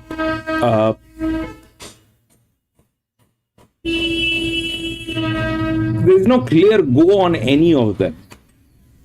There's no clear go on any of them. I mean, here I had a little bit of a kind of a confidence on the 9. Why? Because the 9 and the 11, since the 11 was there within the odds, the 9, they are of the same class. This is a much healthier number to look at with that kind of a body weight, which the 11 was gate number 10. But here I don't have any of those. The 8 and the 9, they kind of going negative on the leverage. They are challenger. I don't know if those things kick in, then we are upside down here. The 1 is a 6-year-old mare, which is the same class, and if they two get into a ding-dong battle, then the 1 will nail the 2. Okay? But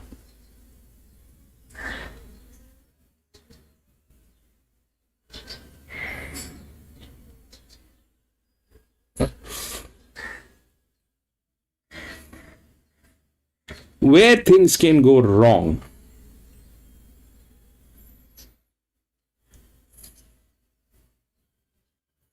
is we are looking for what? We are looking for a low pressure, high pressure. That will play. Even here it played low, I mean high, then it went to low. That eventually plays. This is like 0 pressure, so that becomes the favorite, and that becomes a problem. 7, I don't know, but here is a twist in the scene. So they are, I mean, these horses, what is right and what is wrong? So 2 should be the favorite, but it is running 0, and they that's a drift, and we know they fail from here for some reason. Okay, the 9, which is the thing, is a challenger, which is also good, fair enough. That has the numbers from gate number 4, but it is a challenger. Then we have the 4, which is here, which is the linear, and that is like that. Now, out of all this, what becomes a little strange is this 7-year-old gilding, right? Why it becomes a little strange? So let's understand what we are dealing with. 2 is in a dicey state. It can be of a very high class. Will it win from gate number 7? I don't know.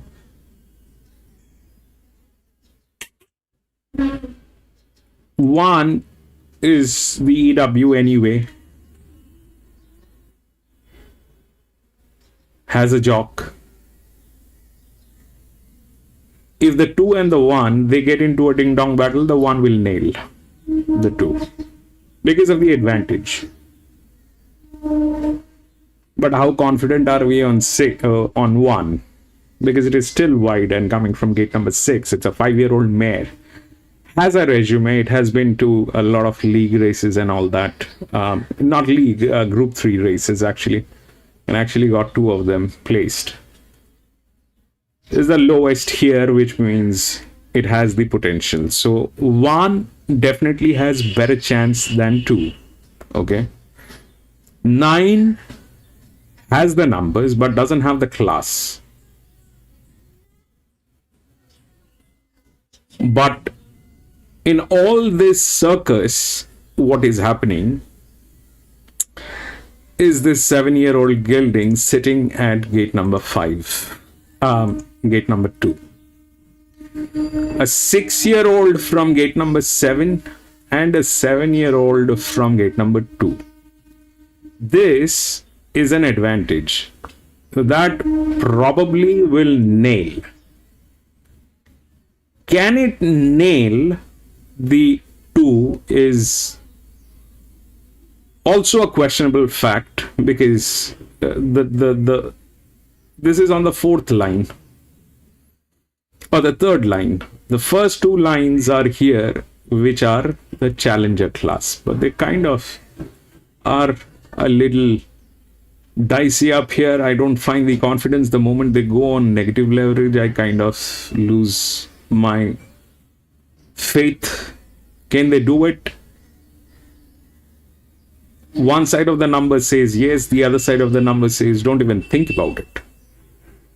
I don't know which side to go. But that 5 remains a check. Why? Because it's 7-year-old gelding, has a dedicated jock, is on the 3rd and the 4th line, runs with an advantage. Okay. So let's understand what might happen. Let's say it plays pressure. Or let's say the 2 wins. If the 2 wins, then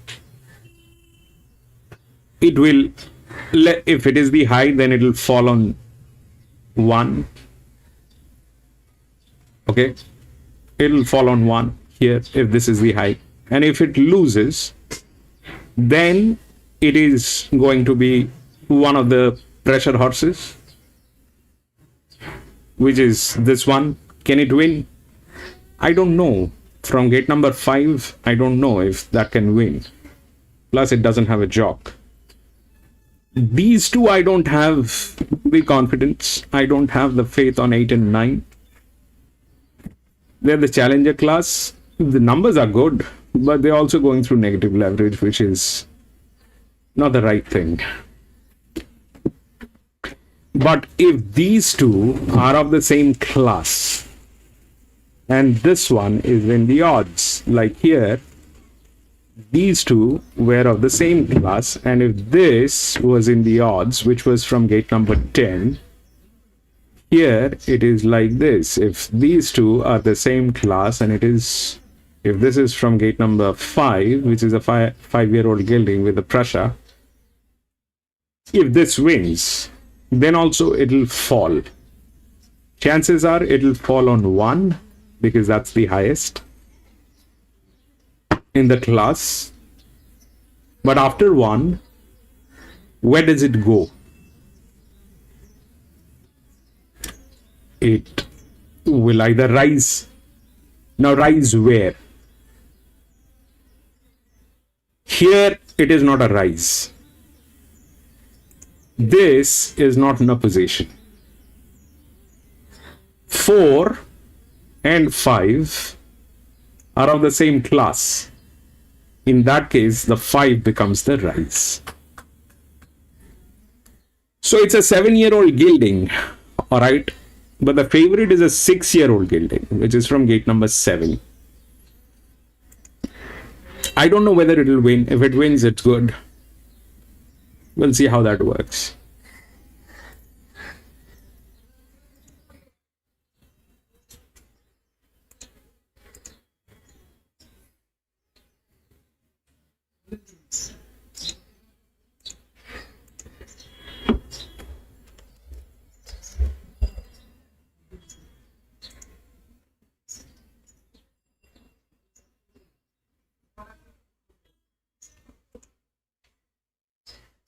Gosford is over.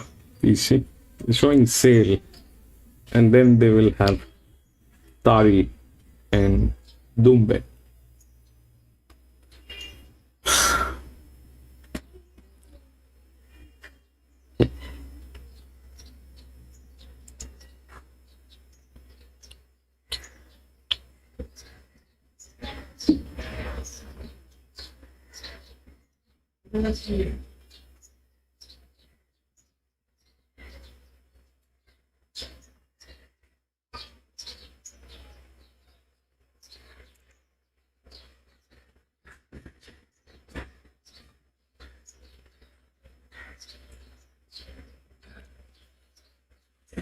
I'm going to be back from the washroom in a jiffy.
Okay, I'm back.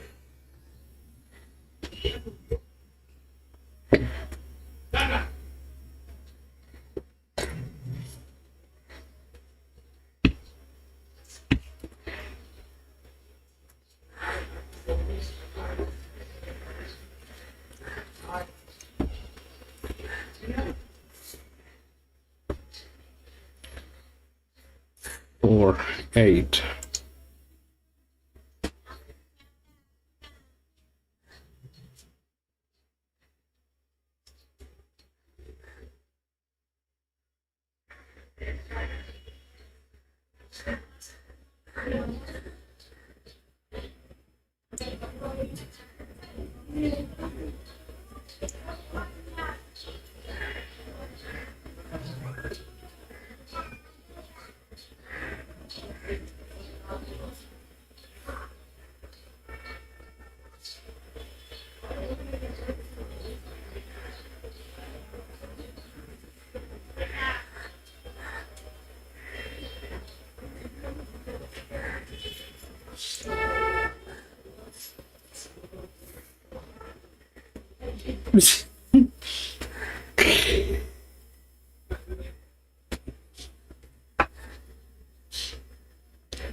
The thing is,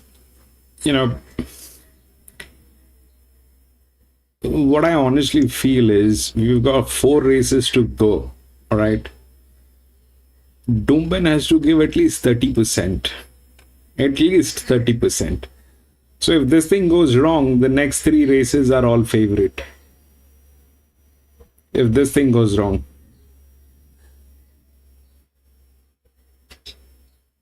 If this thing goes wrong, then there's no hard work for the next 3 races. They're all favorite. That's what I think. Can this go wrong? If this goes right, then there's hard work for the others. I seriously want it to go wrong because in that case, there's no hard work for these races. They will all go favorite. They will all go favorite.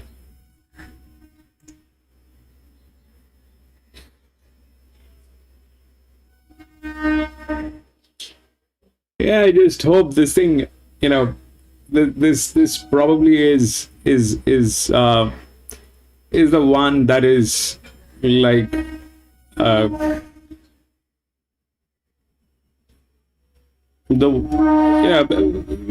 let's just get over with it. I just think if this thing goes wrong, then the next 3 is clean shot. The next 3 is clean shot. Doomben will give 30% at least. Doomben will give 30%, if not 40%.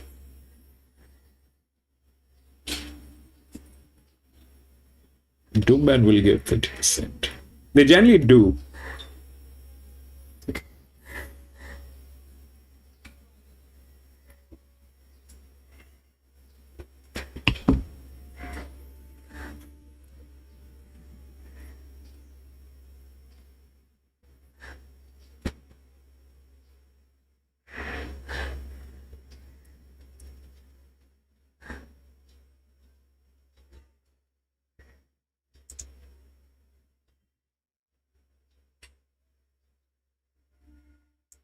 To appear on the semaphore board in a very tight go.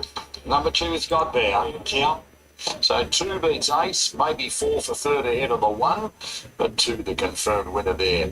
Now we're back to Doomben, where race number 4 is looming. Favourite is Modesty, late with the bookies, 310, 330 back to 320. And Aratiri is $4 into 350 back to 360. Torpedo number 8, 6 into 550. French Endeavour, 650 back to 6. And Cadal is $4.40 out to $6. Oh, Doomben is good. Stretch. It's just that you need to navigate through the ones which are like the first 3 races.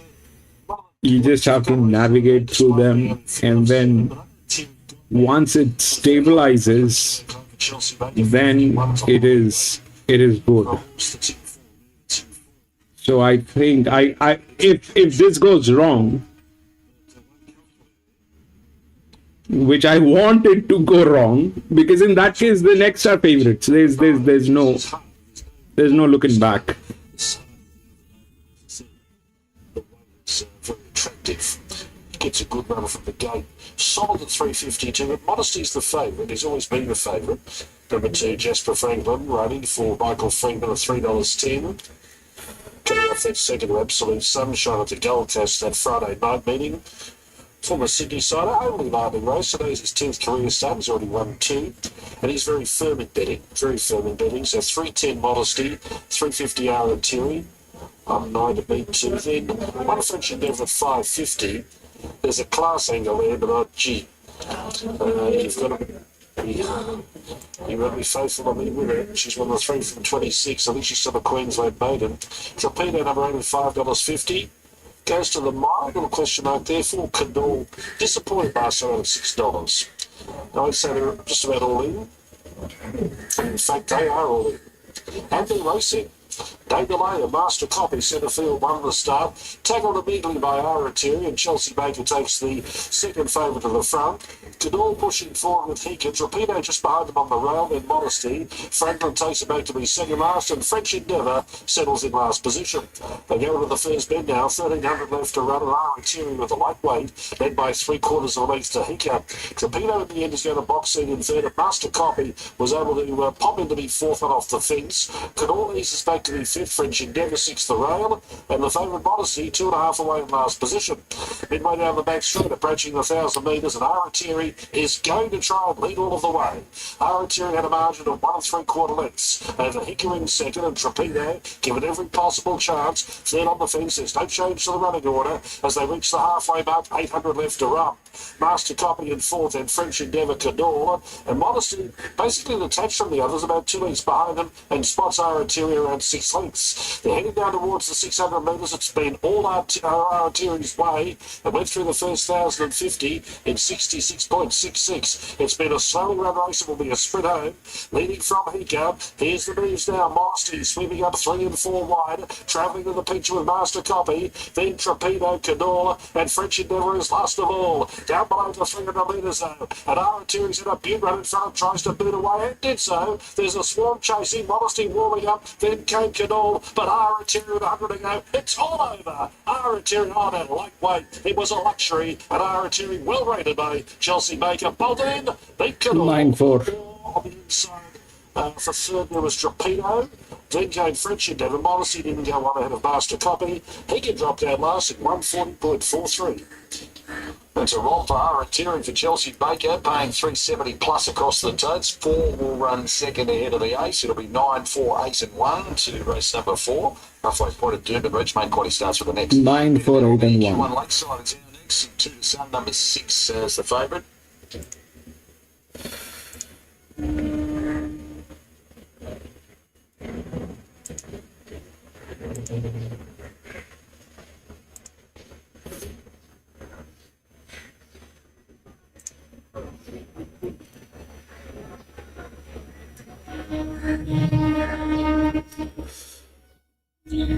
So what happened basically is this 9, because of that, then it rose here 9-4, then it went back here 8, and then came back here 1. The 5 did not get a chance. I was too old. This one was from gate number 7, and they failed from there, and that's a 0. So that it did not get the traction. It did not get the traction. So that did not happen. So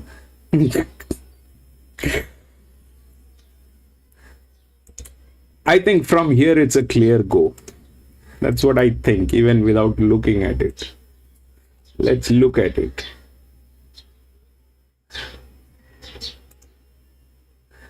This is the 5th. Okay, we've got 4 more races to go.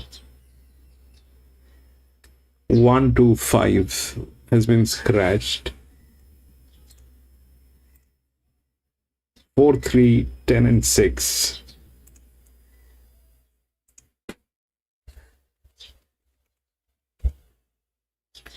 Four, 3, 10 and 6. 4, 3, 10 and 6. Yeah, I think that is what is happening. That is one of the highest class.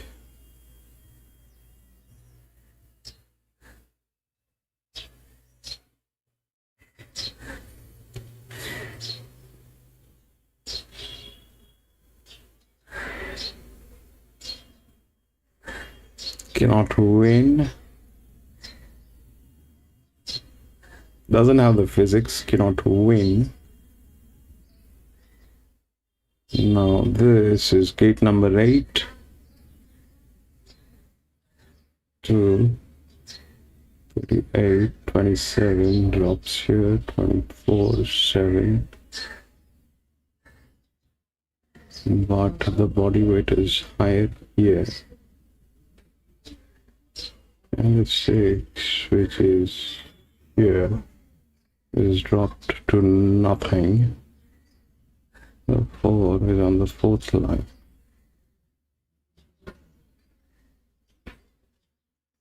This probably gets knocked here.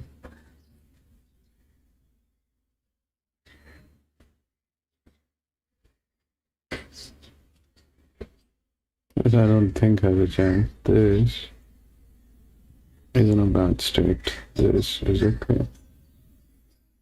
So what I think is the odds are right. Oh, it's a 1350 class 1. That's the highest class. That is the EW. That'll work.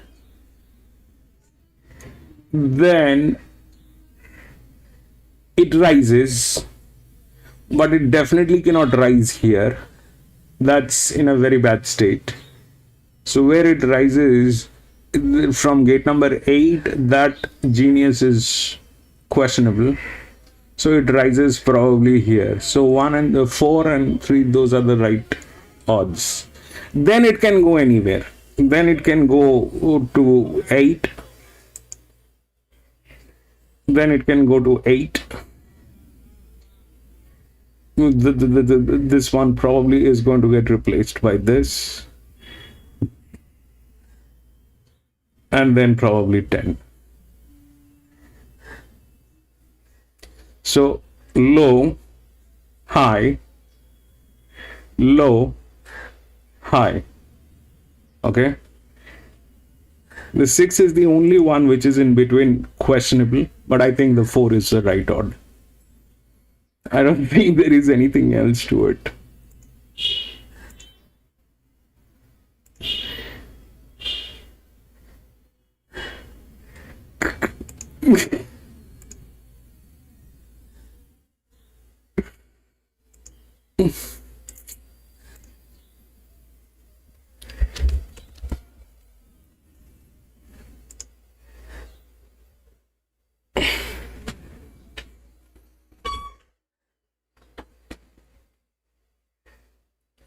Good call on the 9. The 9 was there, but honestly, the thing is,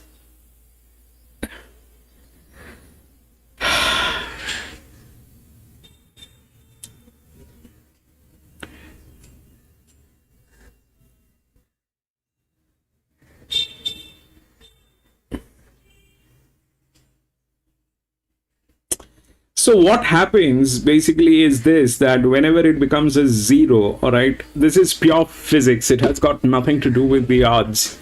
So, you know, two of the things that becomes a little dicey is when this guy is here. He is not supposed to be here. Okay, he is not supposed to be here. He is supposed to be down here. And he is supposed to be up there. Both are wrong positions. So that becomes a problem. 0 is no traction.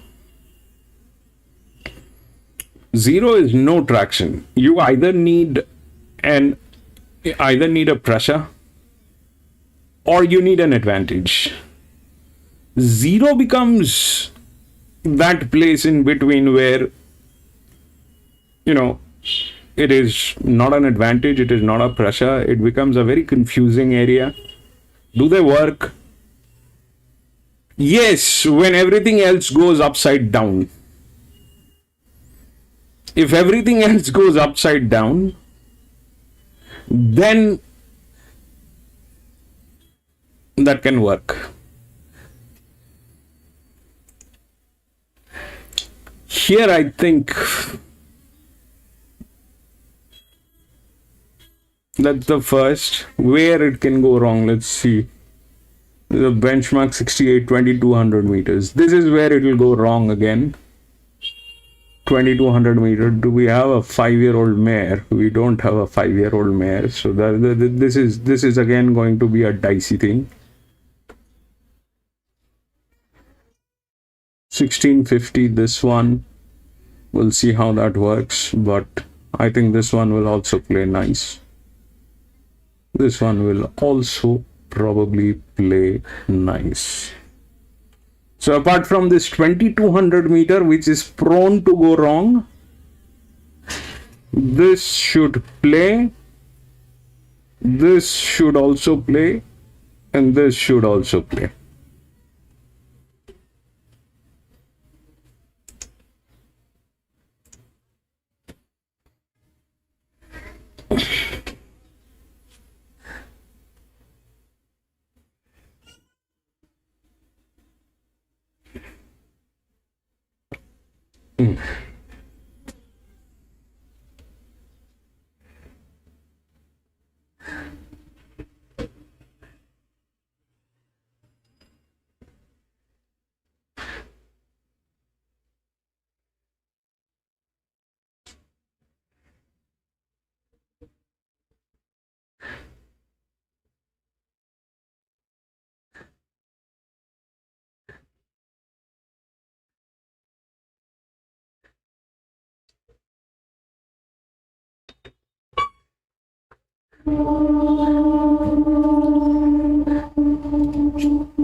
No, bro, the thing is, that's the you know, so what the friction is, this, that which one do you want to step in? Do you want to step into this one, which was a clear nonsense, this one,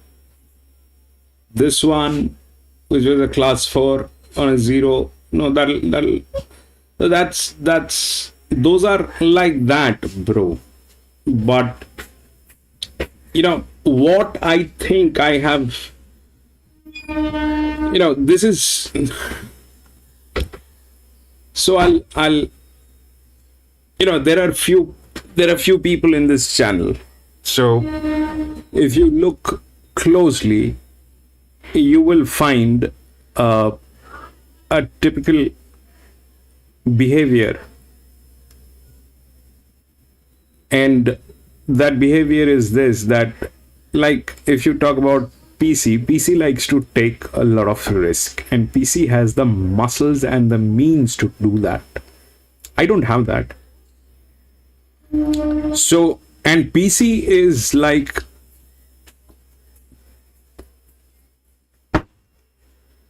PC lives the races.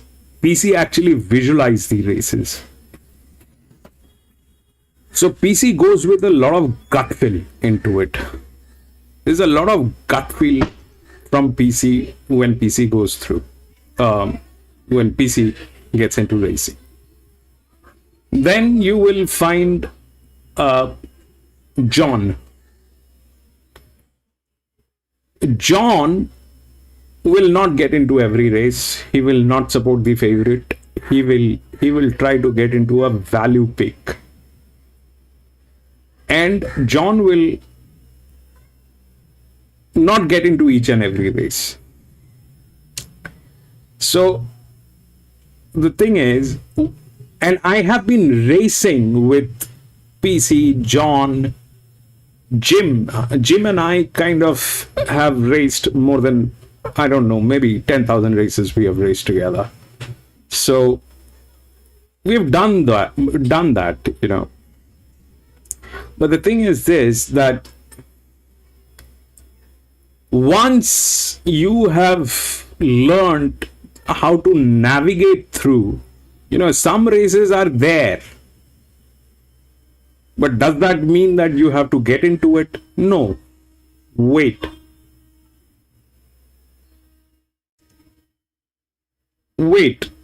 It is like the stock market, it is like the stock market. When you look at the screen first thing in the morning, it will show a trend. Does that mean that you have to follow the trend? No. It will give you an opening at the right moment. You have to hold your patience. Believe in the fact that the market is going to stabilize. It has to stabilize. Unless it stabilizes, everything that you're doing is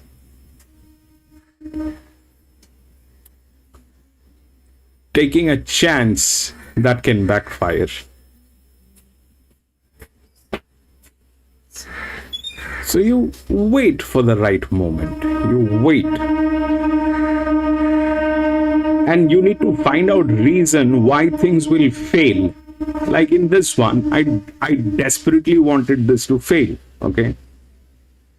I seriously wanted this to fail. Why I wanted this to fail is because this is the last of its kind. If you look at these races, they kind of are of the same nature. There is uncertainty everywhere. And if this fails, if this had won, the two had won, then again the navigation starts here. Here we know that 2200 meter is going to be something that we need to navigate through. This is a 1350, will be on pace. The only pace is this one, which is not in a position to win. So definitely the advantages have advantages and they will go through. So that's more or less my take. So if you wait and if you navigate through the races and then decide what do you want to do, I think that's a better way of doing it, instead of just jumping into it because the market says so. Here the market probably is right. This thing is very difficult to go wrong. Why? It's a class 1, that's a gate 1. Okay, this thing is like that. It's the class. Jockey is not an issue because it's an advantage model. Very difficult to beat. Can it be beaten? Yes, it's horse racing.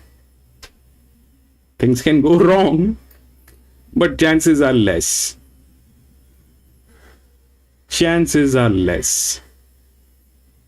So if this is the low, it'll rise either here, here. Here it is not possible. 6 is from gate number 8. It drops here, drops here. The rise is probably here. So 1, 3, and then it'll drop. But drop where? On 10 or 8 or 9. Anything is possible.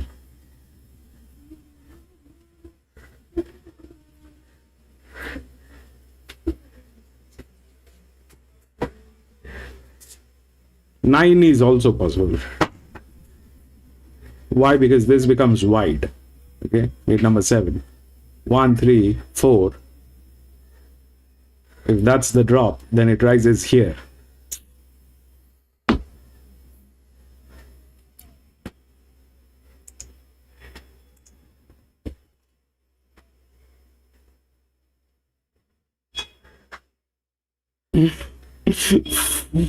Four.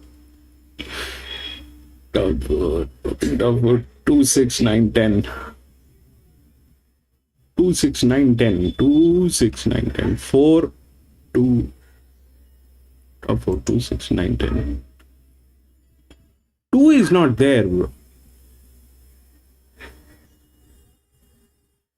You're talking about which race? I am hoping top 4, 2, 6, 9, 10.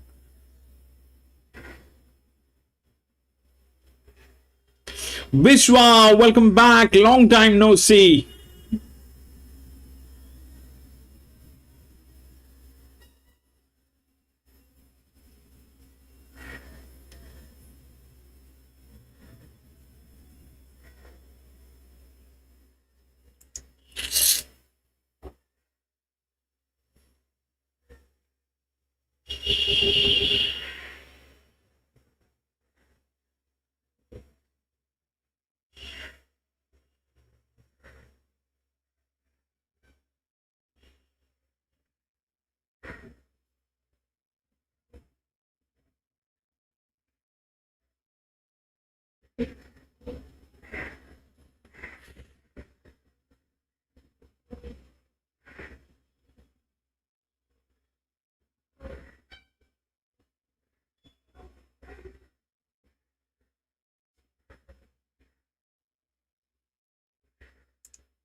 Okay, 6, 9, 10.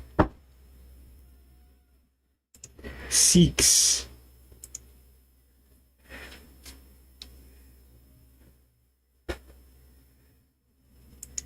Nine is probably there. 9 is probably, I don't know, 6. 6 is very wide. But it's a 1350. That's not a problem. The problem is here.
Bishwa, 2-win, sail.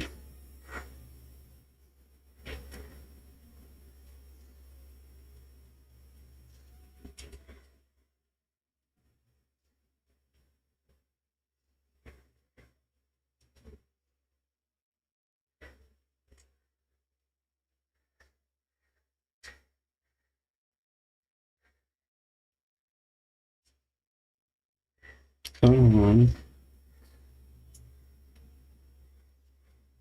1700 meter, 2 is doing okay.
Run, baby.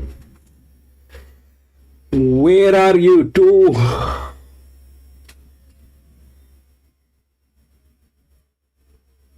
Run? Oh yeah. I was too late. Very bad on the jock, Vishwa. That jock was daydreaming. No, that jock was daydreaming, bro. Sail is like, what, 400 meters, I think, if I'm not wrong. A little here and there, 400 meters straight. What was he doing the entire time? If that thing can pull up like that at the last moment, he should have acted. He should have acted. He was daydreaming back there.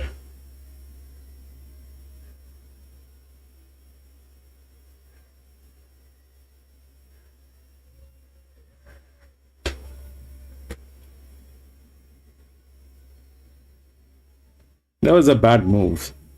These are the things you can't control, Vishwa. This is where things actually go upside down. I mean, you believe the horse, but there is a donkey sitting on the horse.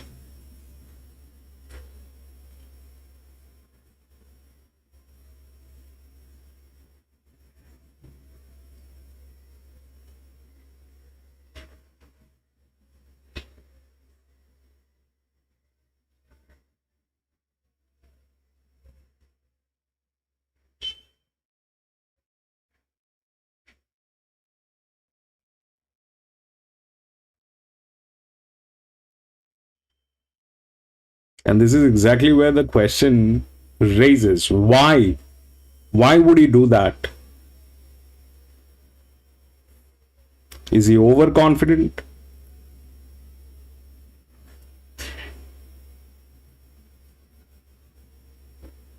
Did he not know? Is he careless?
No, I think the horse was not inferior, Jimmy. The horse was good. At the last moment, I don't know if you've seen that. At the last moment, it came in second and it raved home. I think that was the linear which was there. But the question is why the jock would do that. The horse was not an inferior horse. The horse was a fantastic horse.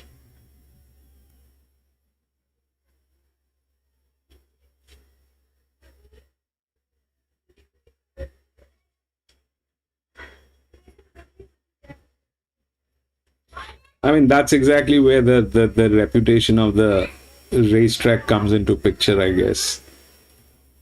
We've raced at Sale a long time ago. Those are the places I think it's better to avoid. Sale, Newcastle. Aubrey used to be very good, but now it has gone upside down. Ballarat used to be very good. Now it has also gone upside down.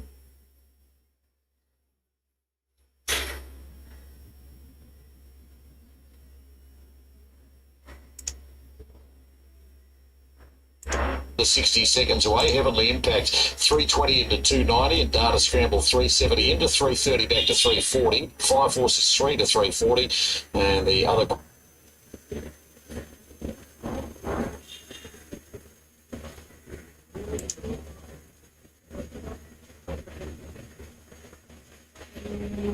David, we join him. He's only won the one race from 13. But those last two runs during the Magic Millions Carnivals have got me for today. 4 expired Hawker Hall, 4 expired Now is the Hour. Infinitely better of a field than today. And he's got the soft gate, small field. Tempo mightn't be too strong here, but he's not going to be too far away. And I think if he... But they're gambling with him very late in the betting. He's been the favourite right through. He was 240 this morning. He's the 3 in front of his price at 330. But ahead of the market is Data Scramble at $3.10. And right now, 10 is the favourite. Third run back from the spell, but she's been kept fresh for this race. But that's where the money's going late. The best money late is with Data Scramble, $3.10. In the Heavenly Impact 330. 355 force at 950 Brutal Ass. They're moving in.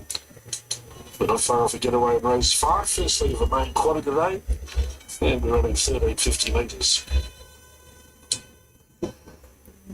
Ipswich race tomorrow. That's our Thurman meeting in Queensland. And of course Sunshine Coast on Friday night. Eagle Farm on Saturday with 10. A lot of rain predicted for South East Queensland in the latter part of the week. So we're that transpires, and it remains to be seen, but the predicted falls are pretty high. Castillo Grand comes up, and Dashing Hope. This has been a good betting race. Number 10, Data Scramble, 310. Number 4, Heavenly Impact, 330. 3-5 Force, 340. And the rest are a double figures. Down the Barrier Boys group behind Dashing Hope. The Great Mare comes up to her position. And the starter, Brad Richardson, ready to release the field. Field of 7, red light turned on. They're ready for action in the 5th. Racing. Heavily Impact stepped ordinarily off the inside. He was one of the last to go. Fire Force won the jump from Dashing Hope. Racing third, Bells of Steel. Data Scramble, Heavily Impact in the next pair, 4th and 5th. They're countering through the first 200 or 300 metres.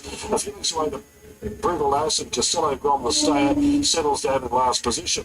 Now, Bells of Steel is going on with the newcomer to South East Queensland, and Bells of Steel takes control. Dashing Hope rolls up to be second. Fire Force, the wash-up, will get the box seat in third. Data Scramble in fourth, then Heavily Impact. The big fellows, three back on the inside of Brutal Ass, and Castillo Grom last about 5 off the lead.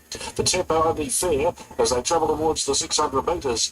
Bells of Steel firmly in control of proceedings. Had a 3/4 length margin over Dashing Hope, and Fire Force given every opportunity in third. That first split by Jim was slow, 47-23. So Fire Force third, sweating on a run. Data Scramble ready to go. They keep company with each other. Heavily Impact's in an awful spot. They've gone slowly. He's trapped in the rail. Then Brutal Ass and Castillo Grande. Dashing Hope at big odds went up to Bells of Steel. That's a bad scene. Come on. Work to do. Bells of Steel and Dashing Hope. It's a decent spread home. Bells of Steel. Look at that moron. Force, Heavily Impact third. I reckon he should have won. Dashing Hope gave a side but ran forward. That was one of the dirtiest thing that I've seen today. A dash up the straight at 154. That is the dirtiest thing that I have seen today. It's playing double figure odds across the totes, but Fire Force and Heavenly Impact. After the running race up 7-3. off the main quality, 3 races to come. And Four. Doomben is seen Q1 Lakeside preparing to load for race 7, and Amarin number 7 at the top of the tree here. We're number 370 and type.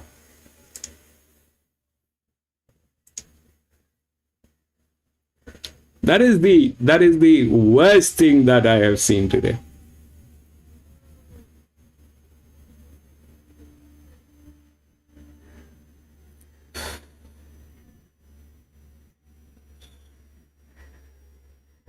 He just could not maneuver the horse. That's all that happened.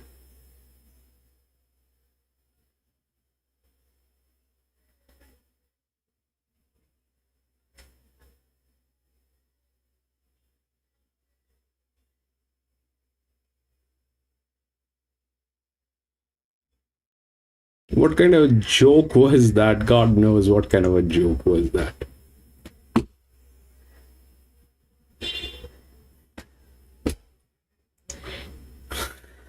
Anyway.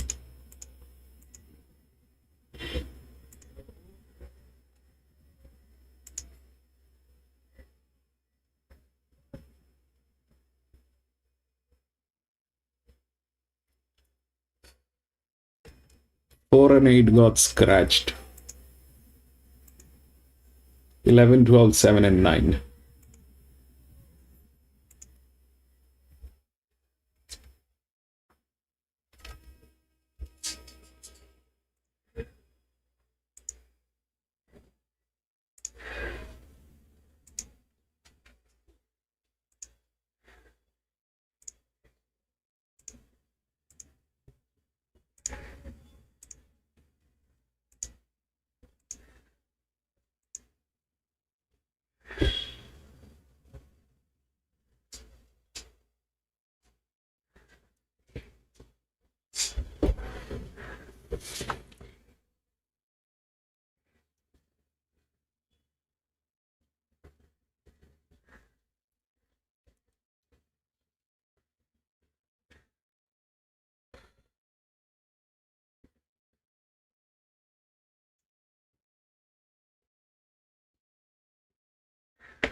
So the 11 is the favorite.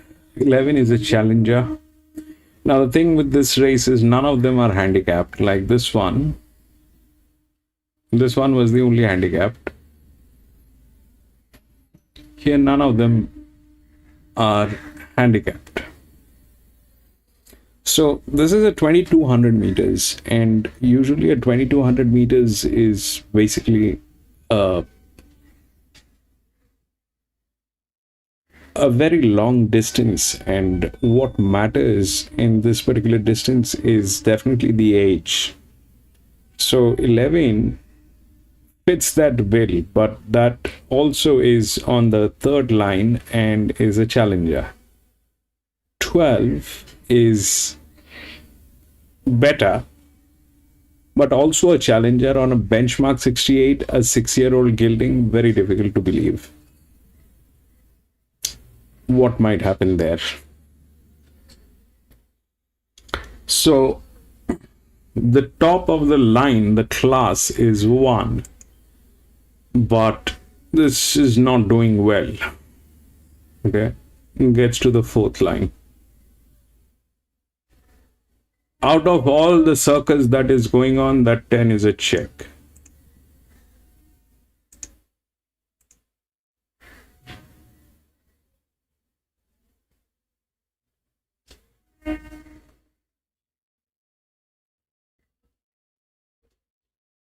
They are both 5-year-old gilding. This is coming from gate number 11. This is gate number 5. 7 is definitely young, which is here, a class above.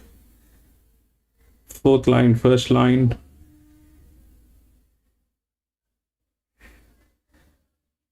This is good, but it is an 8-year-old. Like that, I don't know how good they are going to be. So that's that part of the story, but 10 stays a check. I don't know. I'm going to step out of this one. This one was a nonsense of a race. I don't know what happened here. I don't even want to refer to this. This thing went through with that is very difficult to believe that happened. But everything else fell apart. Right? Everything else fell apart. The 4, the jock stick to the rail and got stuck in traffic with that horse.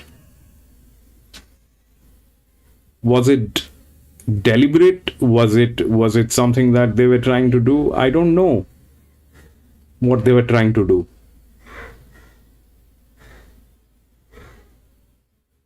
I don't know what they were trying to do, and I seriously did not like the way it ended up. It looked like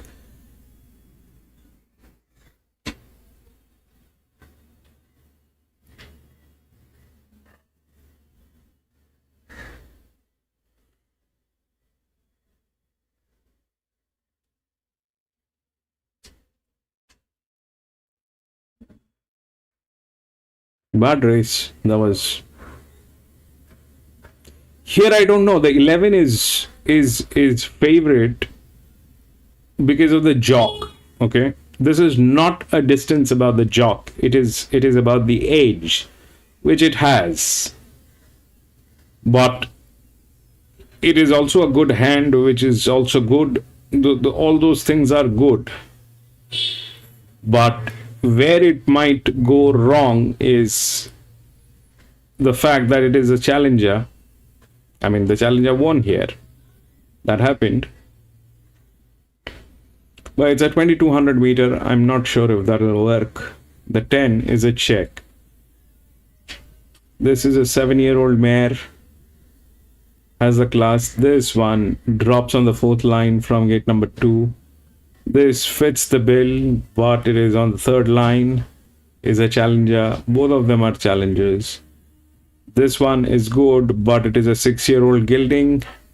What is it doing on a benchmark 68 as a challenger is the question. It has probably done nothing in its entire life. So all those issues are there. We'll see how that works. The 10 stays a check.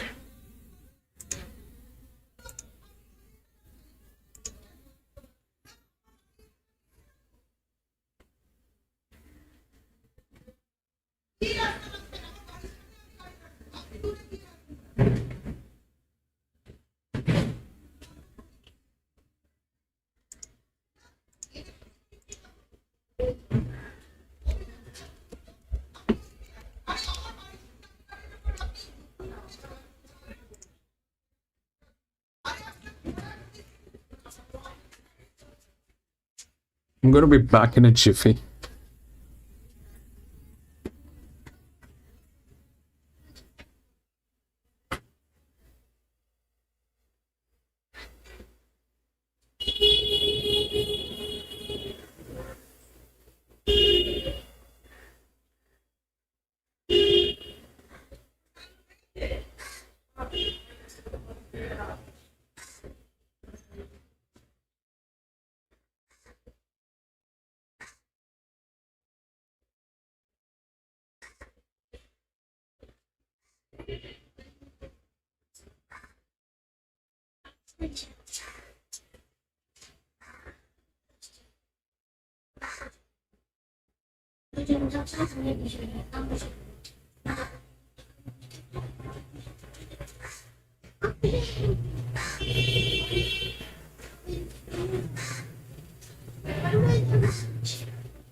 Seven on Gosford.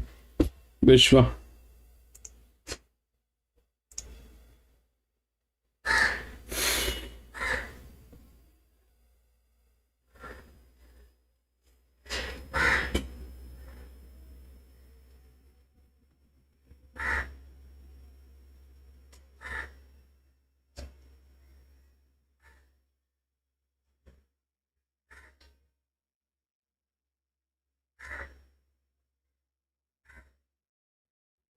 Stretch do if it grows. Not every day, bro. Not every day. My wife does. I do it maybe once in 10 days or something like that. I do it very rarely.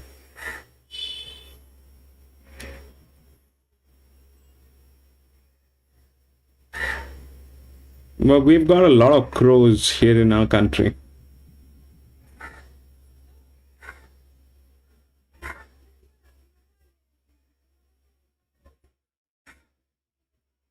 Loads of them. Yeah, they're very smart. They're very smart.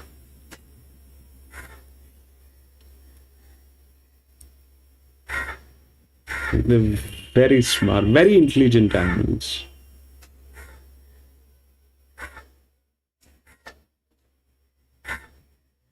I don't know if they're cool to hear, but they kind of at times get very irritating. They get, yeah, that's because, it is very cool to hear because you don't have many of them. We have so many of them here. At times it becomes very irritating. It is very, very annoying at times because it's a very harsh voice and they keep doing that thing. So at times it becomes very annoying.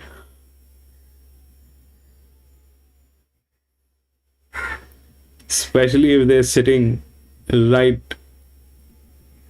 on your window and screaming on the top of their voice, then it is no more cool, bro. It becomes very annoying.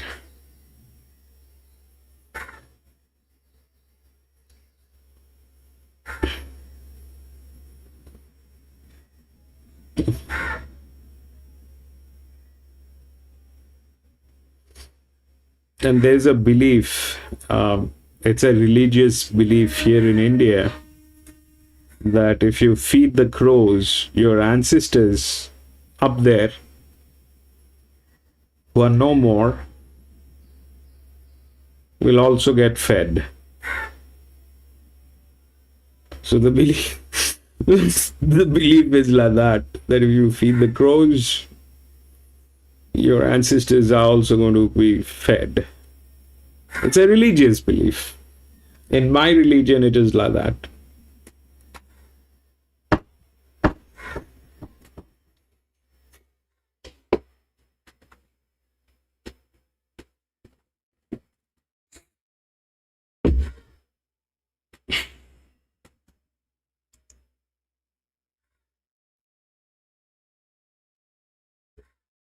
I don't know, that's awesome because so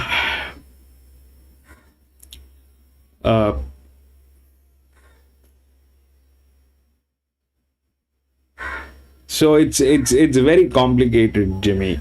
The thing is, in India, religion is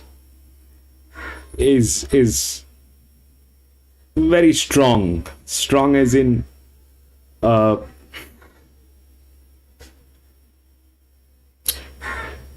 people are also very superstitious, you know.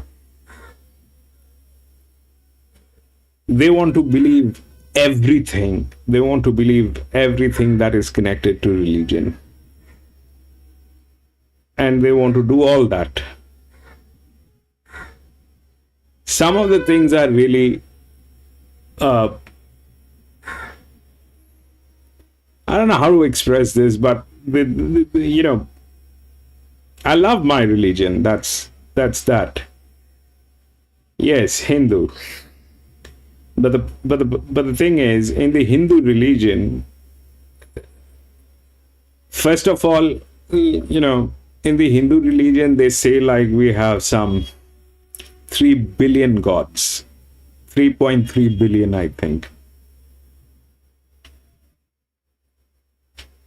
You have a god for everything. You have a god for education, you have a god for engineering, you have a god for sun, you have a god for moon. So you've got gods for everything. That's just one side of the story. The other side of the story is this, that apart from the gods, we worship everything else, like the car, for example, is a god. The computers that we use are also gods. Anything that is there is a god. So pleasing everyone becomes a very, very difficult thing, you know. So you need to be focusing on who you like the most, for what reason, and then you worship them.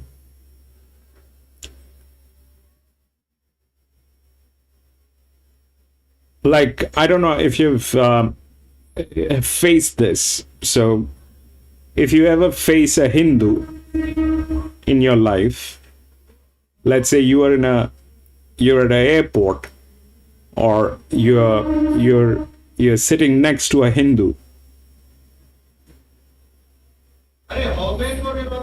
Now, for any reason, if your foot touches his foot, let's say you're sitting next to a Hindu and your foot touches the Hindu's foot, the Hindu is going to touch his temple, considering the fact that you are also a god and he has accidentally kicked the god. So the Hindu is going to worship you as well.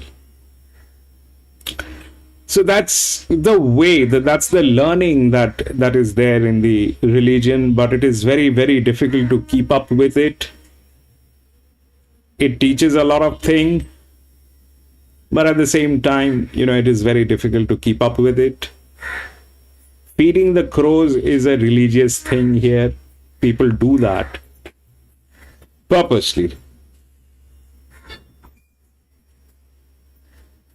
But feeding the cows is also on the same line. People also feed the cows. The list goes on. It doesn't stop anywhere. But on a given day at a Hindu home, there's a lot of worship going on. In the morning, in the evening, there's a lot of prayers going on.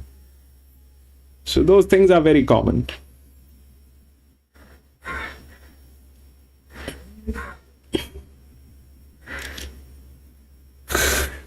You too, my friend.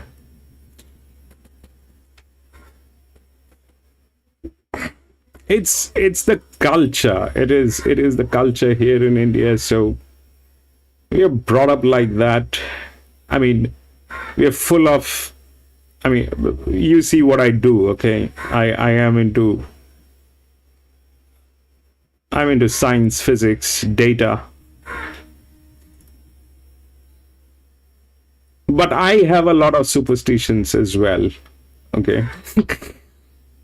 So if there's a cat that crosses my way while I'm driving, let's say I'm on the road and I'm driving, and there's a cat which crosses my road, I will stop. I will switch off my engine, wait for somebody else to, go, and then switch on my engine and then probably go. So those are the superstitions here.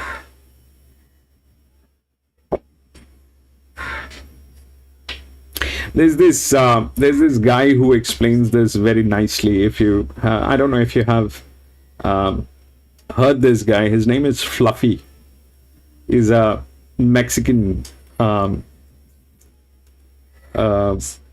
stand-up comedian. Very funny guy, Fluffy. So if you ever get a chance, take a look at the videos that he made on his visit here in India. Those are funny. And those are actually facts. Whatever he's saying are all facts. His name is Fluffy. You'll find him on YouTube.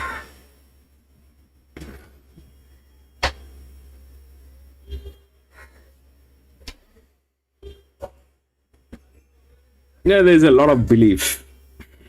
I have a lot of belief. I believe in God. I pray.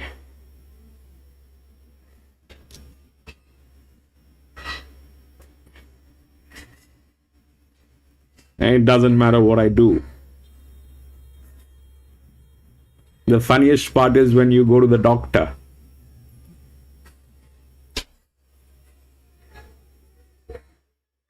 I mean, somebody has a heart attack.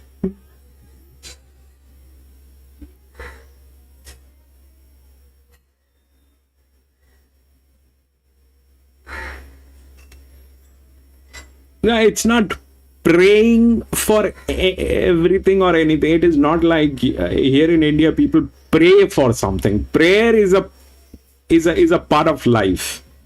It's a lifestyle. I don't know if I should call it a lifestyle, but it's a part of life. You pray. That's the discipline of the life. You don't pray for anything. I mean, yes, we do pray for things, but that's not exactly how it works. The ritual is this: you wake up in the morning, you pray, and then you go to work.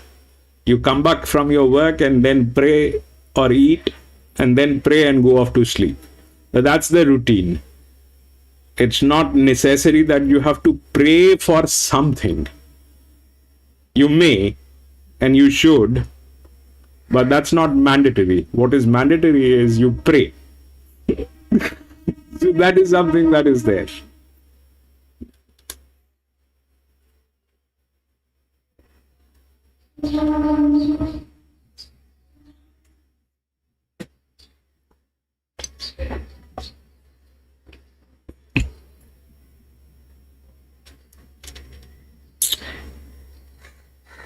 Yeah, so the funniest part is like when if the doctor has to operate, he will also first pray. He will completely forget about his medical science and he'll go pray, oh God, give me strength. I want to go and operate on this guy. And then probably he will touch this scalpel. But that's how it is, you know.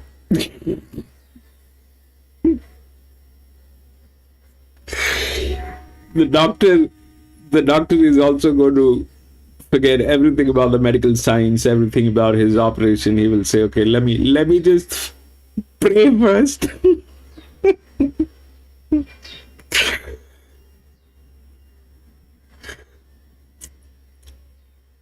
But I think prayers, they kind of help, you know. It doesn't matter what religion or what language you're praying. I think prayers, they should be there in your life. You should pray. It'll calm you down. You will get rid of the most vulnerable thing, which is called ego. When you pray, the ego will go, because it'll always make you realize there's someone above you. You're not God. So I think that's something people should do.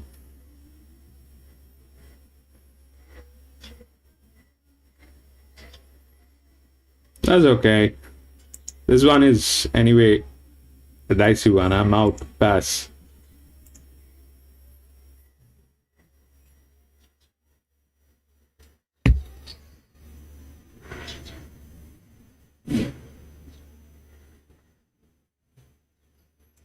Does 12 get a place? What you do in number 12 is $5.50 into $5 nibble to beat it. The only other little The question that dows is, what is it doing $9.50 is going. as a challenger on a benchmark 68? Benchmark 68 is a very, very entry level race. As a 6-year-old gilding, it doesn't matter how good it looks, but it is a challenger. It's a contradiction to its age and the class.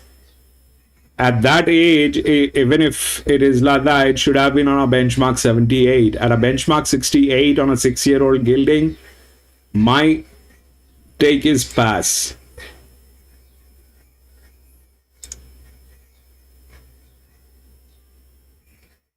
And they necessarily win, but he's got the good guy, Daniel Morning Ride. I just think if he's going to win a race this campaign or another race this campaign, he's found the right one. The market's with him as well.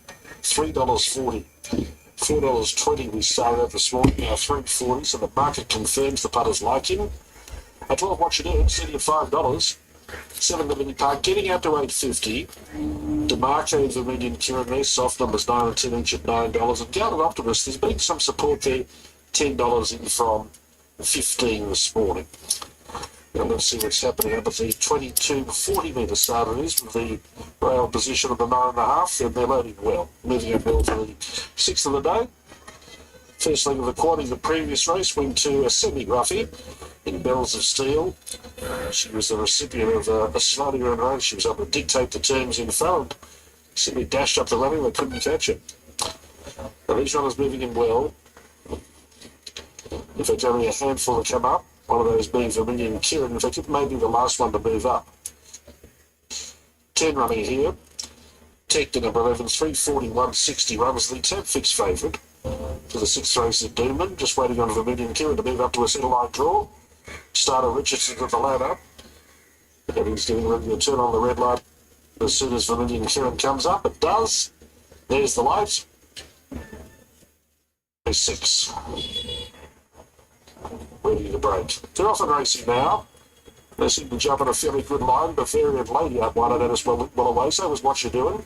Showing early speed, Lenape 5. In fact, those drifting back now, Lenape 5. For Minion Kieran's going up. Take them not far away. And Guarded Optimus protecting the rail. Liberty Park behind that division with Pure Deal. They're followed then by Wide, a bit of the blood. The plane wants to roll forward. They're doing it, but he will be wide. And as we said, Lenape 5 goes back to the tail. A line of three at the winning post with a lap to go. Bavarian Lady 3 out in the centre of Indian Kieran. The name on the inside was DeMarco. They're the three that drive into the bottom bend. From Guarded Optimist and Techno, Daniel Moore has the favourite running fifth one off the fence.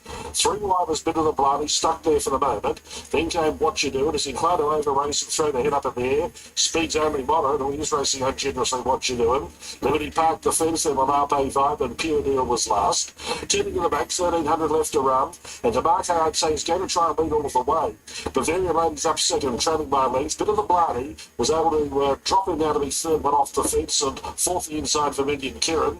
There's Techno the favourite, dead set centre field, travelling fifth one off the fence. Followed by Guarded Optimist, then What You Doing. Liberty Park and the tail end pair, 2 off Pure Deal outside of Lenape 5. The speed may have increased a touch, 900 left to run. And DeMarco in front, doing everything right so far. Bavarian Lady now into the quarter behind it as they reach the 800. To the bit of the Blarney in third, racing fourth for Indian Kieran. Techno's been given every possible chance. His baggers will be on fairly good terms with themselves. He's travelled well on the run. What You Doing beginning a move. Guarded Optimist coming off the bit. Then came Liberty Park. It dropped back to third last. And Pure Deal and Lenape Vibe. They've been second last and last for a long time.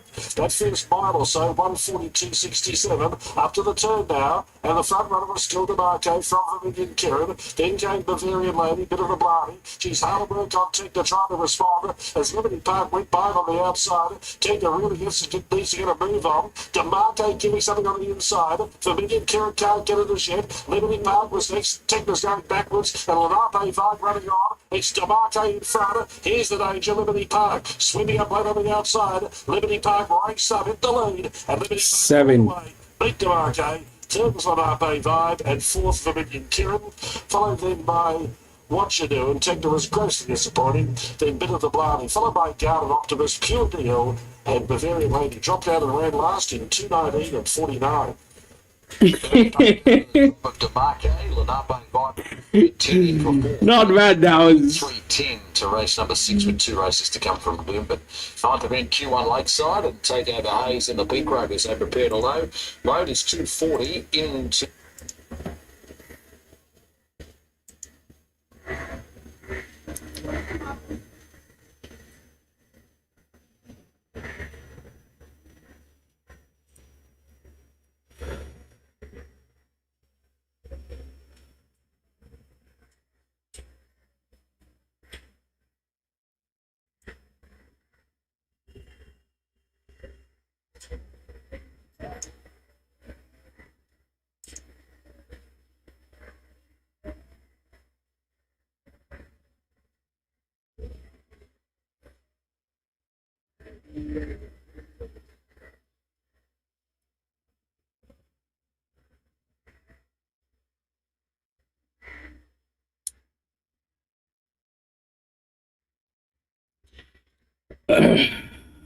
that did not work. It is supposed to go wrong.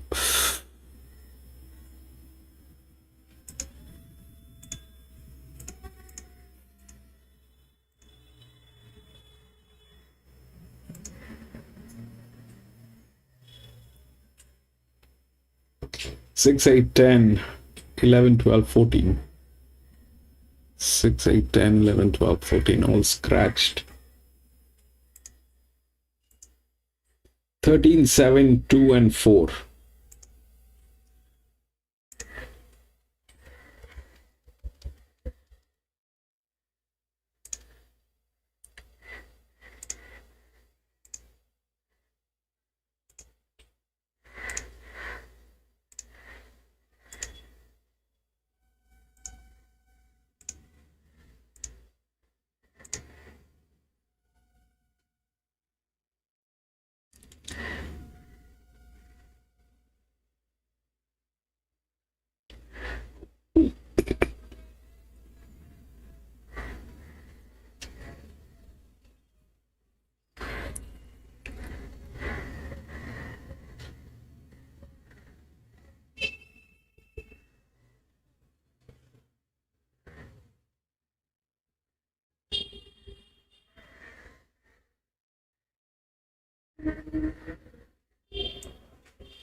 So why 13 is the favorite is because of the age. It is a 3-year-old gilding from gate number 10, but we are still at benchmark 65. That gate number is still difficult.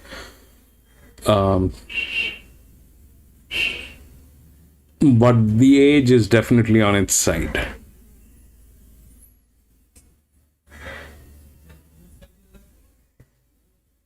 The 7 is dicey because it is the largest drift and it is up here. This is where they fail from, but I like the 7 more than the 13. But usually that is where they fail from. Okay, this is where they will fail. The problem with the 13 is this, that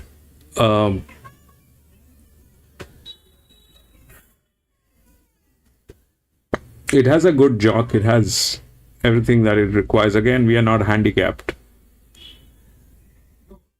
And has a body weight, all that is good, but point still remains that it is from gate number 10.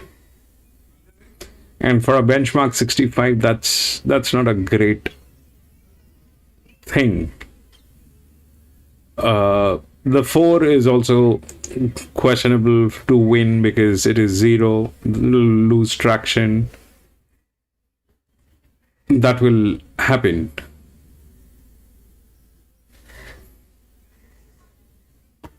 So if we look at the DICR, all right, this is a higher class, this is a lower class, then this is a higher class, this is a lower class. Okay.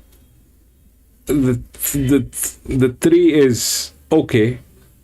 I mean, the 7 is okay, but they fail from there. It's a higher class. This is a lower class. What comes from gate number 10? That is a difficult thing. The 4 has an inner gate but it is going to run 0. We've seen what happens to zeros when that happens. So that's a 0. It'll lose traction. So this is in trouble, this is in trouble, this is in trouble. Then we have the class here and here. This one is an 8-year-old. This is a 5-year-old from gate number 5. But it is on the second line. This is on the first, second. That's gate number 3 with a drift. This is also a drift, but gate number 5. This is a higher leverage, that's no leverage. This is la that is la that. Dicey.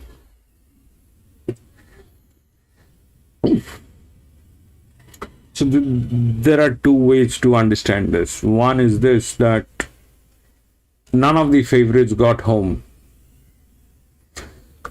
These two, if they don't come in, then Doomben will not even hit 25%. So if Doomben doesn't hit 25%, then what happens? If they have races on Saturday, the market will fall for them, or the next time. So they need to hit the 25% anyhow. This thing failed here, which shouldn't have failed, but we've seen what happened. This thing was prone to go wrong and it went wrong. This thing, the upside is this is coming from gate number 10, but it is a 3-year-old gilding. If we think of what's going on in terms of pressure model, then this is what is going on. That's the highest pressure line. This is not exactly on pressure, but the pressure which is there is a 6-year-old mare. Then it is on 3, which is a higher class. But here it is not doing well. Then it drops on 13, which is okay.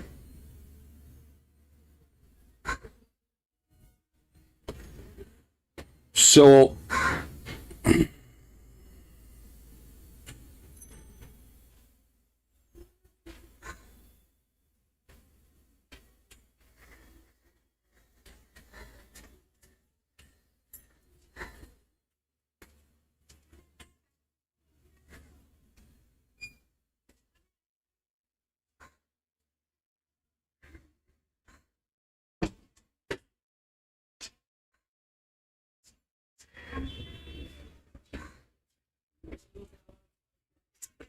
I like the 7, but they're there. They will fail from there. I think it is 13, because if we look through the pressure line, the pressure is on. That's the highest pressure line. It's a 6-year-old mare. Then it drops on 3, which is good, but it is not good here. It's a class above. Then it is 13, which is gate number 10, but with a jock, which is the best. And that's how it looks like. Now, if it is there, then where and how is the next? So gate number 10, gate number 9 for a 6-year-old mare is difficult. So there has to be an inner gate, and if that is the high, which I think it is, then it will fall. But fall where? On this 8-year-old or this 7-year-old? Both are dicey. Or here.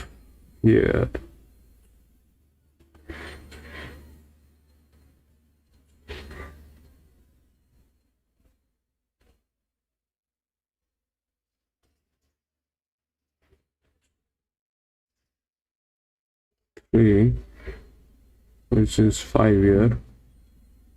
So this is gone, this is here. So they will fail. And this is the class. 10 and 14.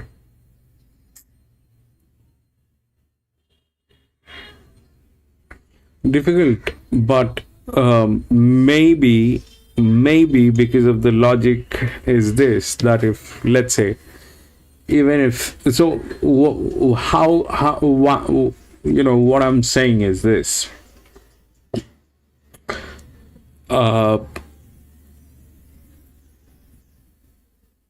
We generally how things work, okay? Generally how things work. Why do people accumulate on a particular track on a race day? Is it because they are conducting races? That cannot be the fact, because along with them there are 10 other tracks which are going to be conducting races on the same day at the same time. So why people flock to one track? Like if Randwick is racing and at the same time Sandown is racing, why more people will fall on Randwick and not on Sandown? And that is because of the track strike. So what is a track strike? A track strike is basically this, that every track has a thumb rule of giving favorites. 30%. Like if you've seen the races at Randwick, even it was confusing last week, still 5 of the favorites came home out of 10 races. So that's Randwick. That's why people are there at Randwick. But let's say Randwick falls and only 2 of the favorites they get home out of 10 races. What will happen is there's going to be a market reaction. And the next time they're going to be racing, people will try to look for another place rather than going to Randwick. That is what happens. It is purely analytical, and that's a separate side of analysis which is there. It is called arbitrage, right? Arbitration. The market moves because of the arbitration, not because of physics. The market moves because of arbitration. People who are doing arbitrage, and that is the global market arbitration. So when the arbitration fails, when the track fails and the arbitration fails, the market moves to the next track. And that's a very common thing. So if Doomben doesn't give these 2 races, which Doomben should, then it will fall.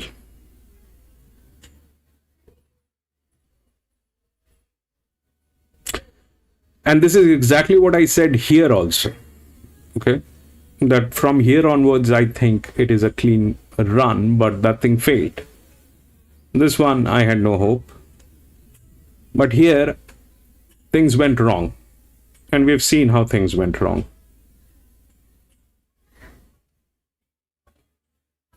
The 10 became the favorite later on, but the 7 actually nailed it, because the 4,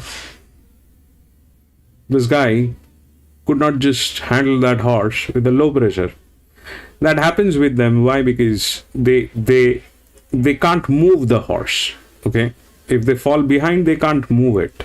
Whether it is, generally it doesn't happen with these horses, it happens with these horses, but today we have seen that it happened here as well.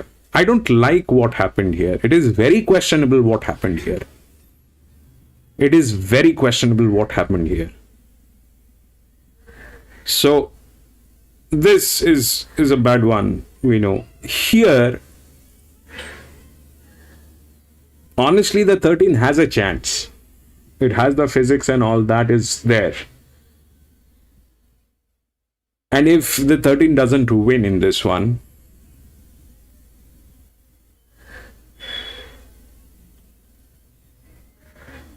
then the arbitration will fall on Doomben. Now the question is, do we believe what the arbitration says? Because what the arbitration is saying, I mean, what we are contradicting here is whether the favorite is going to win or not. Okay. Now the favorite becomes favorite because of arbitration. That is not because of physics. People play on price. People are not looking at what we are doing. People play on price. That is arbitration. Now here, if the arbitration fails, then Doomben is upside down.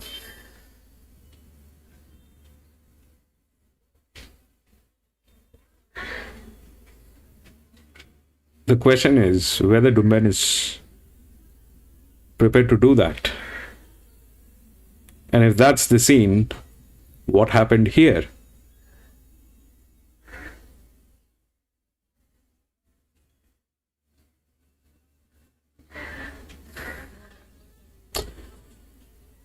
So the 13 has a fair chance, and the chance is because it is a 3-year-old gilding. Okay. The scene is because it is a 3-year-old gilding. Gate number 10 is still it is not 10 actually, it is gate number 12 now. So gate number 12 is gate number 12. That is a difficult spot to come from. So what are we expecting in this race is this, that everybody else is 7-year-old, 8-year-old, 5-year-old. This one from gate number 12 with one of the best jocks will deliver. It has some numbers. It is capable of getting there. But the gate number 12 is still a difficult proposition.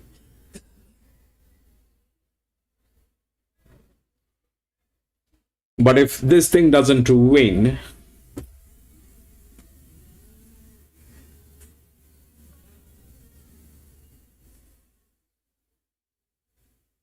then Doomben is in trouble.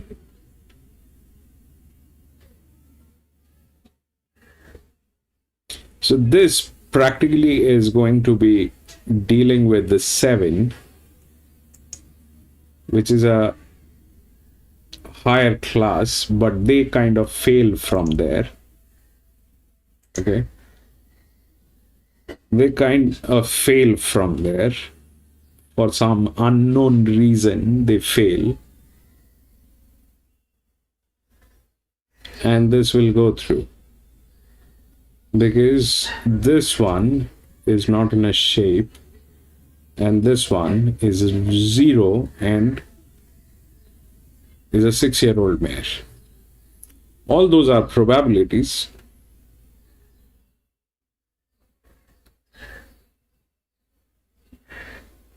So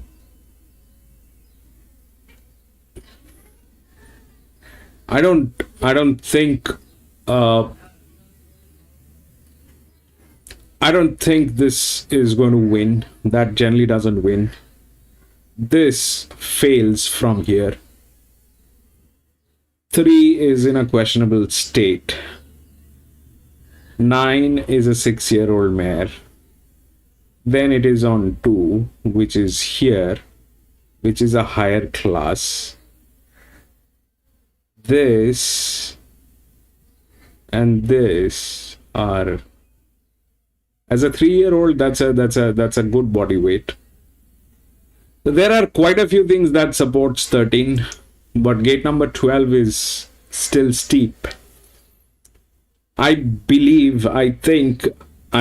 want to believe that the 13 is going to go home.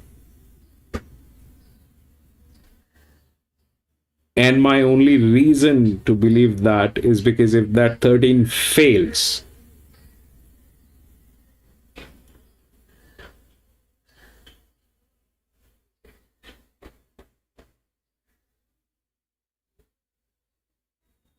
then the market will be upside down for Doomben for the next session.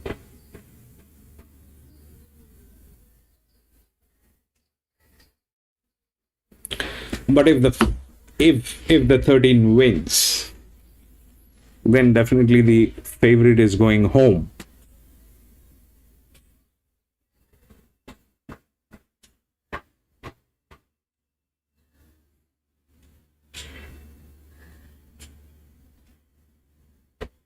But in order to do that, that needs to come from gate number 12.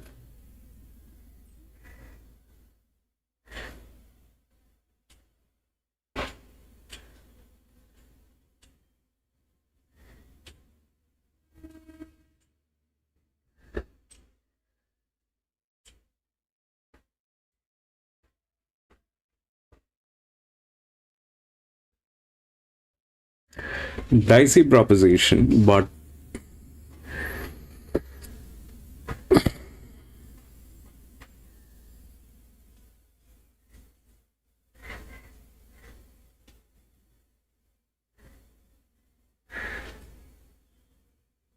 so in that case, what are we expecting? We are expecting this, that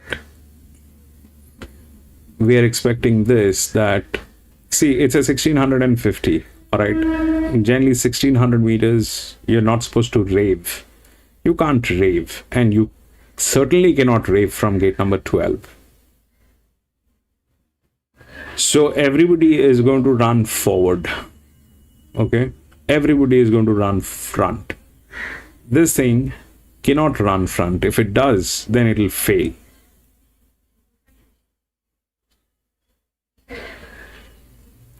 Or it'll win because of the age. The two sides.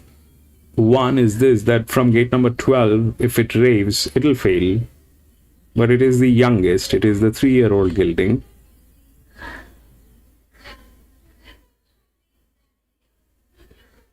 We'll see how that works. I think what is happening is this, that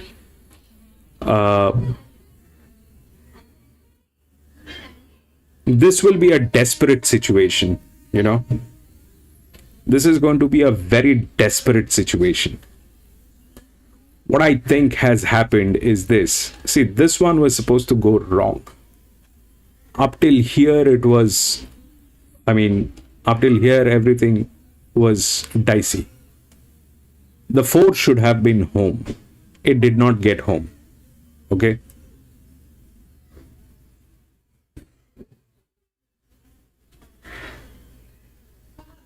So now there is a pressure.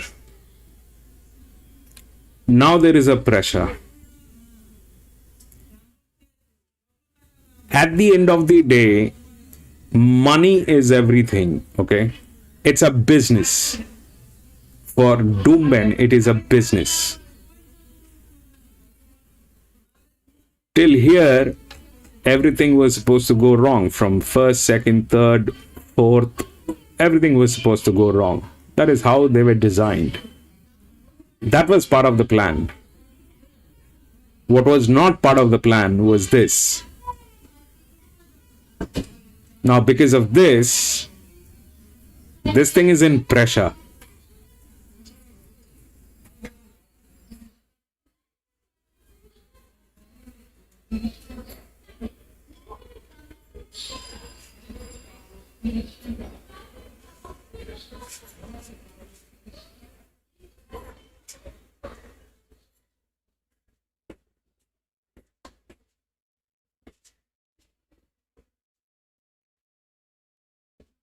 So I think they will force it in. I think they will force it in.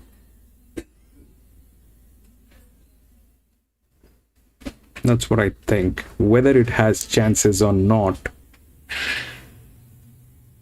I think they will force it in. We'll get to see the races.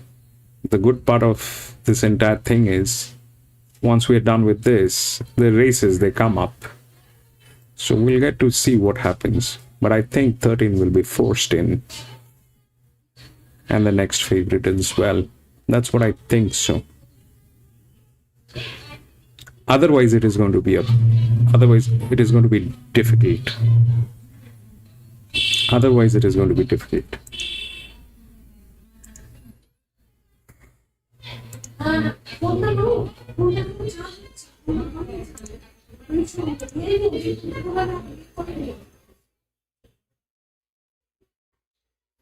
Good night, Jimmy.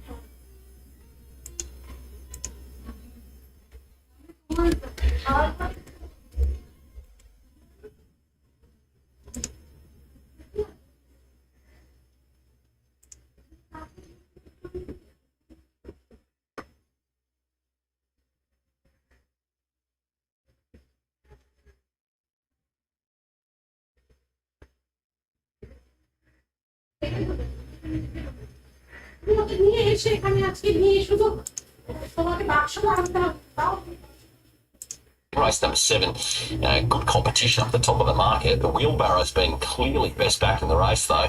Third up this preparation, they went 1100 up to 1350 latest. It was good. Third, Doomben behind Hunter's mates from the second half of the field. Hunter's was up the pointy end. Now goes up to the 1650 today for a benchmark 65. And you've got about 60 seconds away from a jump. Rashford for the months camp's also been backed. Third up this preparation as well. Also stepping up to the 1600 metres, 5-year-old gelding. Just a 2-time winner from 26 career starts. Got as short as 420 after opening at around that $6 quote. Back to I just want to see how it unfolds. That 13 is not in a good position. Big price. Charged home. What if that 13 doesn't win? Michael Maxwell is keen enough on the wheelbarrow. The market then it is a very slippery slope for Doomben. The Sunshine Coast there the last time in. I was breaking its maiden in a 3-year-old class.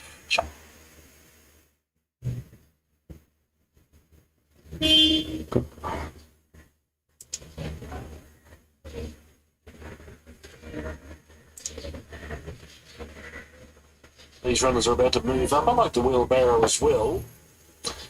And I tell you who else likes it, the market, $3 and rock solid. I thought its first campaign was okay. It ended with a win of the Sunshine Coast, went for a break, but I think it's come back better this time. First up run was over 1100 Ipswich, too short for it. But I thought it went well, and then a lot better, a lot sharper second up here behind Hunter's mate, found the line really well. So he's third up today, the wheelbarrow, 1350 to 1600 metres, or 1650 the precise distance. But now $2.90. Rashford 480, the Zoo Big Boy. Bit of money for Zoo Big Boy late today, have to wait back to 650. Just ahead of Fairway Choice at 550, and the Barber of Seville is at $9. So a smallish field, but a few single figures, but the wheelbarrow, they're really crunching him late now. This is where the money is going big time, $2.70 for the 13 the wheelbarrow. And the last few coming up. Race 7 today, the Barber of Seville and the Cash will be the last two to move in. They join the line, start up, about to switch on the red light, he does that, picks up the button, and they're set to go. Drawn one from the outside, the wheelbarrow, he's our favourite. All set. Racing. The wheelbarrow came out last, but not too far away from them. Changed the date speedily away. Zoo Big Boy driving up inside of him to contest the early lead. There's the catch. That is how it is supposed to be. Barber of Seville sells in fourth. Rashford fifth away as they go around the first bend.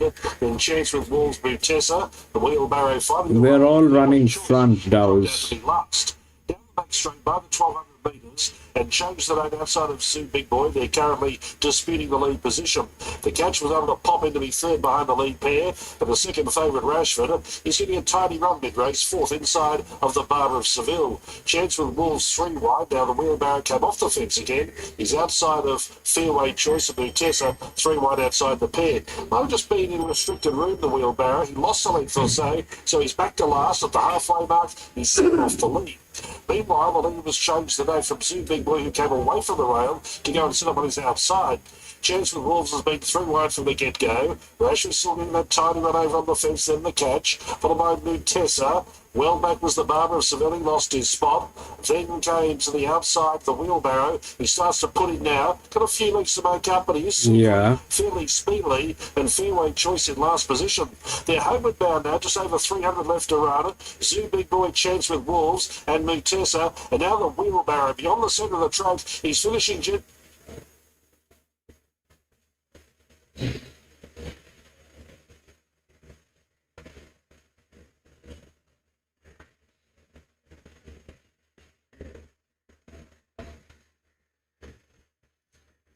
Nine.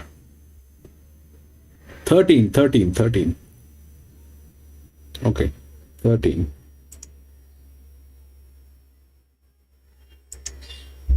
This is a race I think I want to watch again. What happened? They will force it in 3, 6, 13, 15.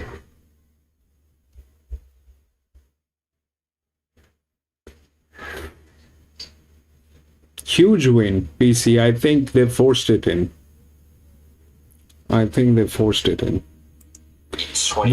jock was doing perfectly fantastic in this case. Okay, the jock was fantastic, PC. He was exactly supposed to do what he did. And then the 15. This is what I was thinking. Where will it drop? It will drop here on that 7-year-old. And it did. The 7 will fail from there, okay? The 7 is invariably going to fail from there. 99% of the chance it will fail from there. 4 was a 0, not winning. 3 was this, not happening. And it fell here on the 15. 13, 15.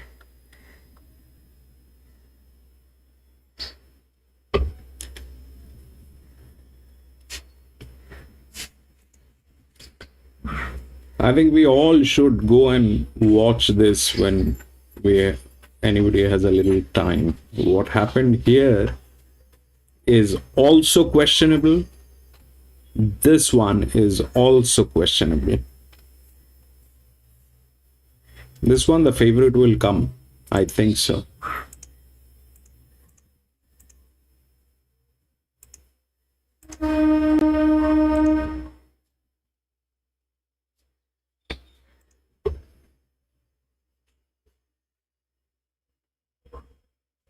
$189 has been scratched.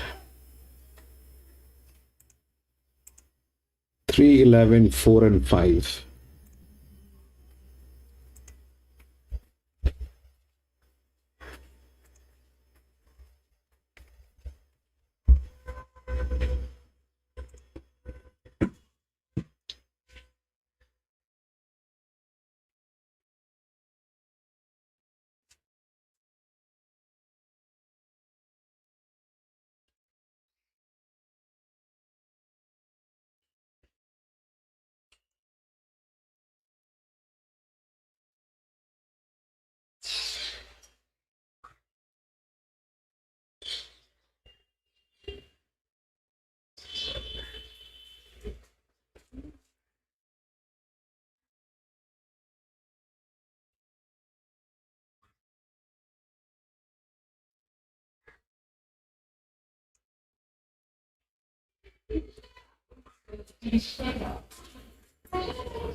Okay, so what is going on is this, that it is going to be a class 6. The 3 is the favorite, and I think it is the right favorite. And that's the low. It's not the high.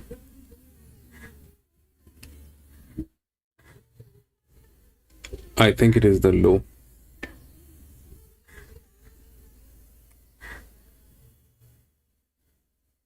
The 6 is there, okay? The 6 cannot win probably because it is going on negative. But the 6 is the linear. So what are we expecting? If, see, these two horses, the 11 and the 12, okay? They are the lowest pressure line. So the odds are right on saying that 3, then 11, then 4, okay? I think the odds are right on that. That is how it generally plays. But for that, this had to be high. But this is on a low pressure model. It's a higher class. That's a low, okay? I think it is not here. I think it is not here. Why? Because they are of a different class altogether. The class will play in this, and it is a 1300 meters, so everybody is going to be pressed. I don't know if that will happen. Ideally, that is how it plays, okay? And so the 12 is very wide. It will not get there. Even if it is the lowest, it will not get there. Probably it will not happen. That is also the challenger class. That will not happen. The 11 is the right odd. Either it is that 3, 11, 4. If that is that, then that is it. That's a trifecta. But somehow I think it is not that, because of the class and the way things have been playing. What I think it is the low, then it will rise. And it will rise with a class here on 2. Okay. It's a 1350. It will rise here or here. So there's a very, very strong possibility that it is going to be 3 and then 6 and then drop here or here.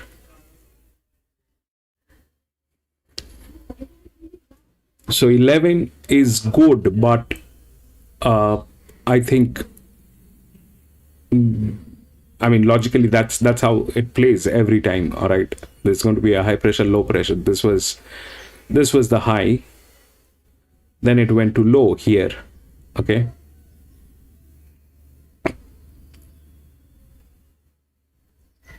I think that is the low. So in that case, it will rise. It will not go here or here. Ideally, that is how it plays, but it's a 1350. So I think it will rise. It is here. Then probably it will go to 6.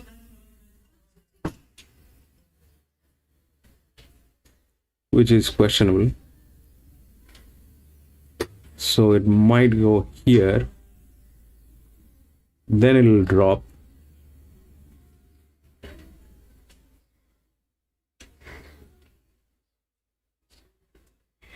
But here is a difficult thing. So it will drop here, probably. So that 2 probably is there in between. If this is the low, then it will rise. This one doesn't have the class, this one has the class. So it is here. 3, 2. Then it will drop here, probably, and go high here. 6 is the 4th, I think. We'll see how that works. But I think 3 is the right odd. They'll give you the 3.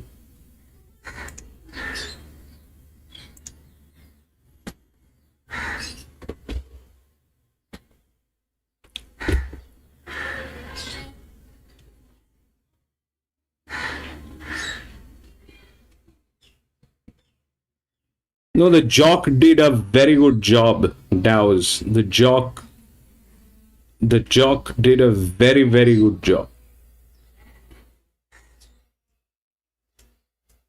The jock did a very good job. He was supposed to, I mean, I kind of anticipated that everybody is going to run in front. It is going to be the last. That is how it is supposed to be. But because of the age, it'll come.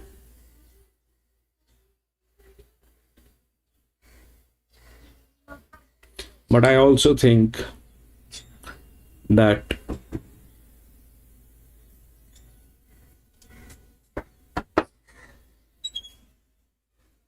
Doomben played a little questionable today. Here I think the 3 is good. The 6, what PC is saying has a chance. It's not bad.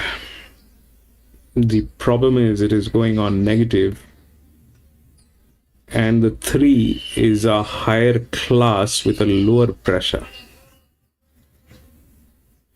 So what I have seen is a higher class with a lower pressure will knock.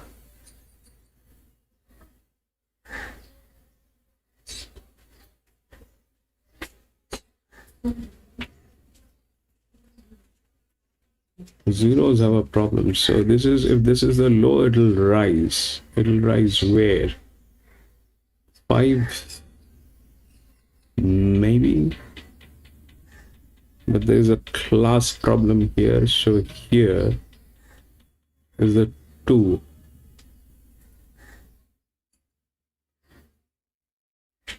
$36.59.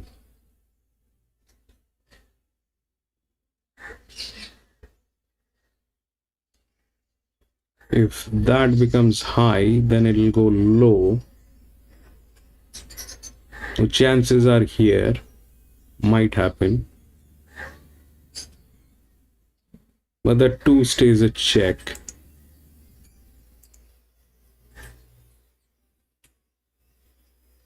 Six, yes, but 6 looks good. You look at that hand, it is very good. The stat farm is very good. What is missing on 6 is this, PC, that if 6 wins, okay, if 6 wins and 3 fails, then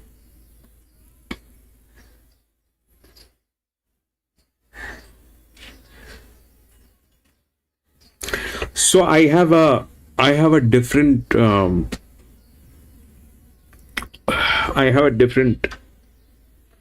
mathematics on this. You know, I have a I have a very different mathematics. I'll share it next time. So how the arbitration works. We don't discuss arbitration here because I don't do arbitration. I don't believe in arbitration. Physics plays a major role. But where arbitration comes in is basically how that track is, and the tracks will try their level best to save that reputation. It doesn't work with the rural tracks. The rural tracks are not the tracks to believe that. But when it comes to metropolitan tracks, then it becomes like every business, every business has a target. Every business has a target. You are basically, what you're dealing with is this, that whether you run a shop or a restaurant or anything. So how it functions is basically this, that when people come to you, you want them to come back to you. That is where generally we call it, repeat buyers. Buyers have to be repeated. If buyers are one-time buyer, then the struggle is real. That generally is not the path that businesses choose.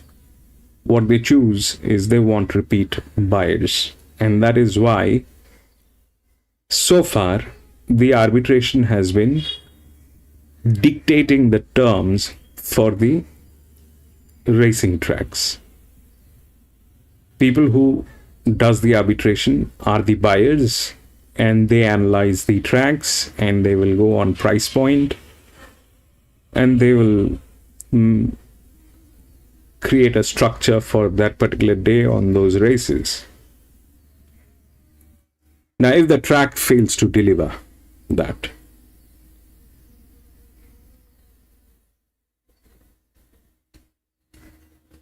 then the next time buyers are not there, the repeat buyers are not there, then they will have to struggle for another month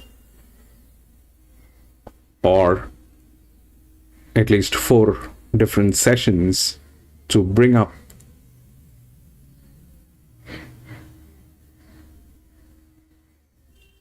their thing.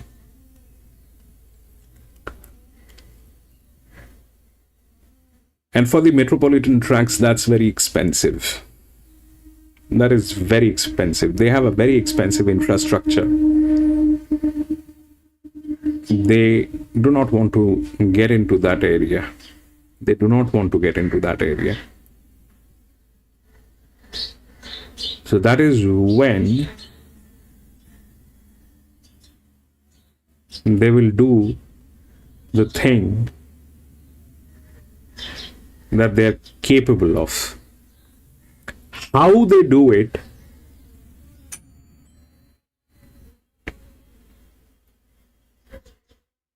I don't know.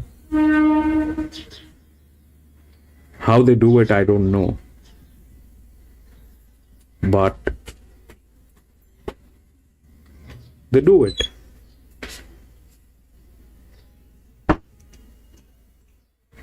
They do it.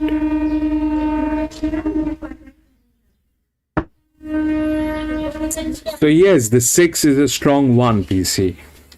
But I think the 3 will win. The odds will fall into place. Same as this one. If it doesn't win, then Doomben will struggle for a month to bring it back.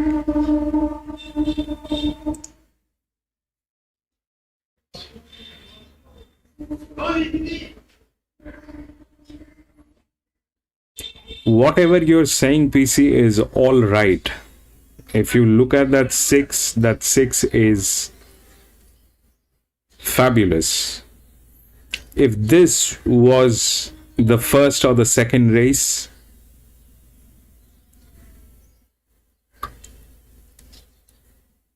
or the third race,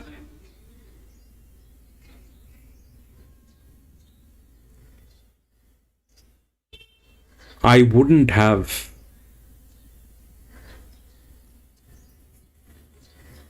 contradicted you. If this was the first, second, third, not the first, maybe the second, third, I wouldn't have contradicted you. Instead, I would have supported you. But right now, the things are dicey, PC. Right now, the things are dicey.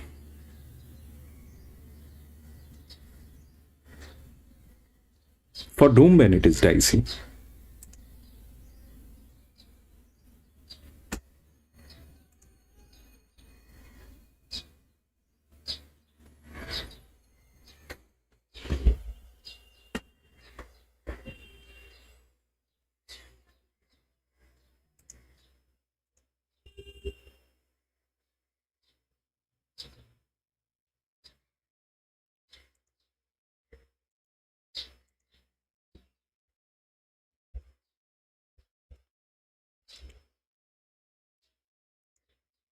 I mean, the thing is this, PC, you're not wrong. You're not wrong. What you're saying is right. But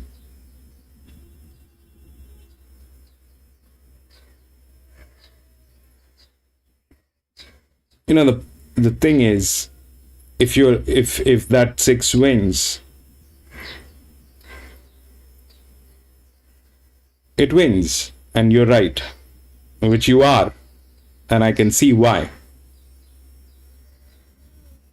But I don't think it is that simple, PC. It is not that simple. There's a reason for everything. There's a reason for everything that happens.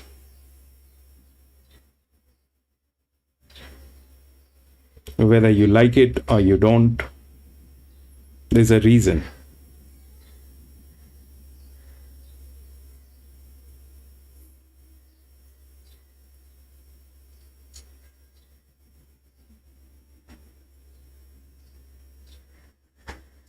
The house wins. The house will win, and it will make sure that you come back again and the house wins again. That is what it will make sure. How it will make sure?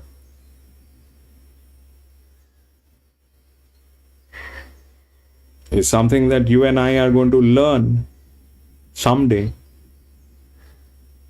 We are not in a position today, but someday we will figure it out how that happens.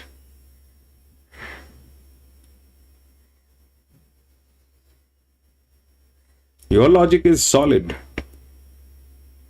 If this was the second race or third race, I wouldn't have contradicted you.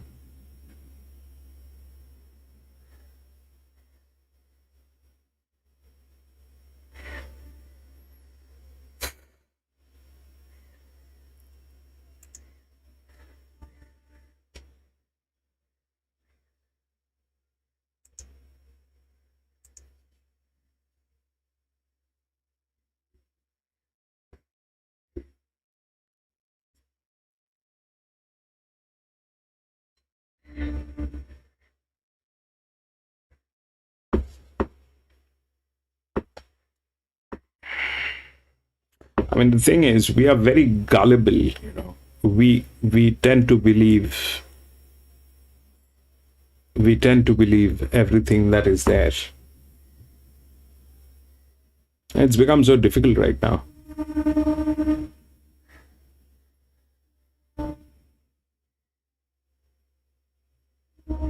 The other day I was actually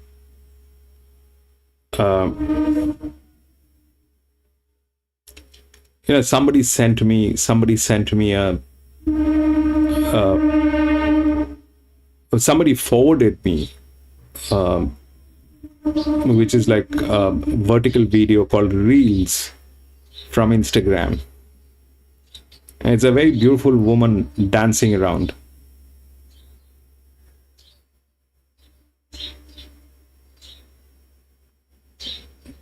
But then I've kind of I figured that there's a 99.99% chance that the woman who's dancing around is not even a real woman, just a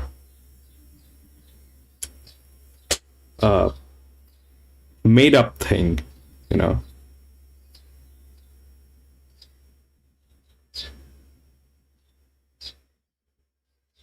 And the entire internet is filled with that right now. You don't know what to believe and what not to believe. But when it comes to business, when it comes to money, there are certain logics.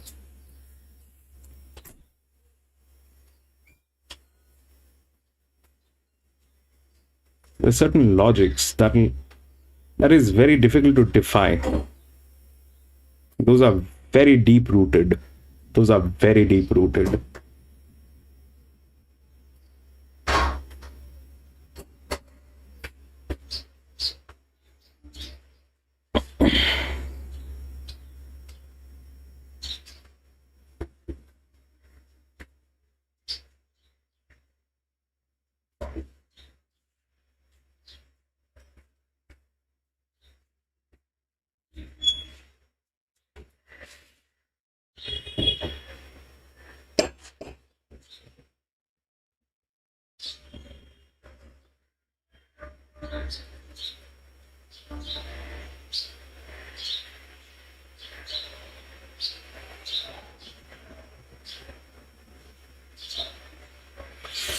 And the gray areas are these, that we can see the odds, but we can't see the volume.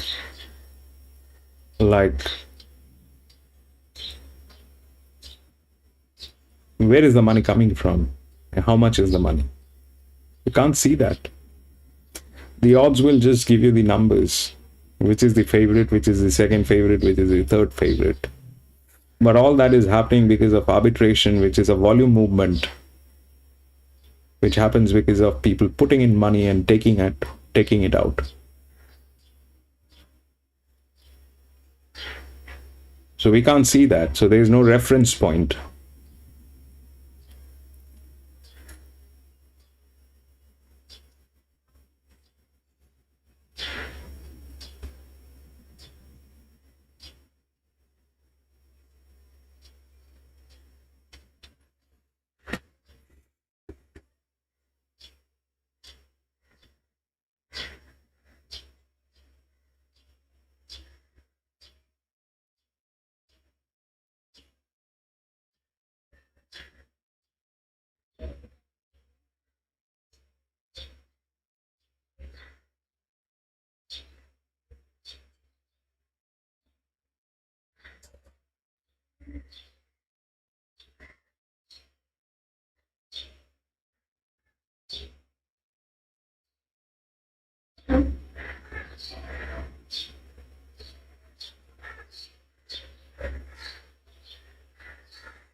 $7.82.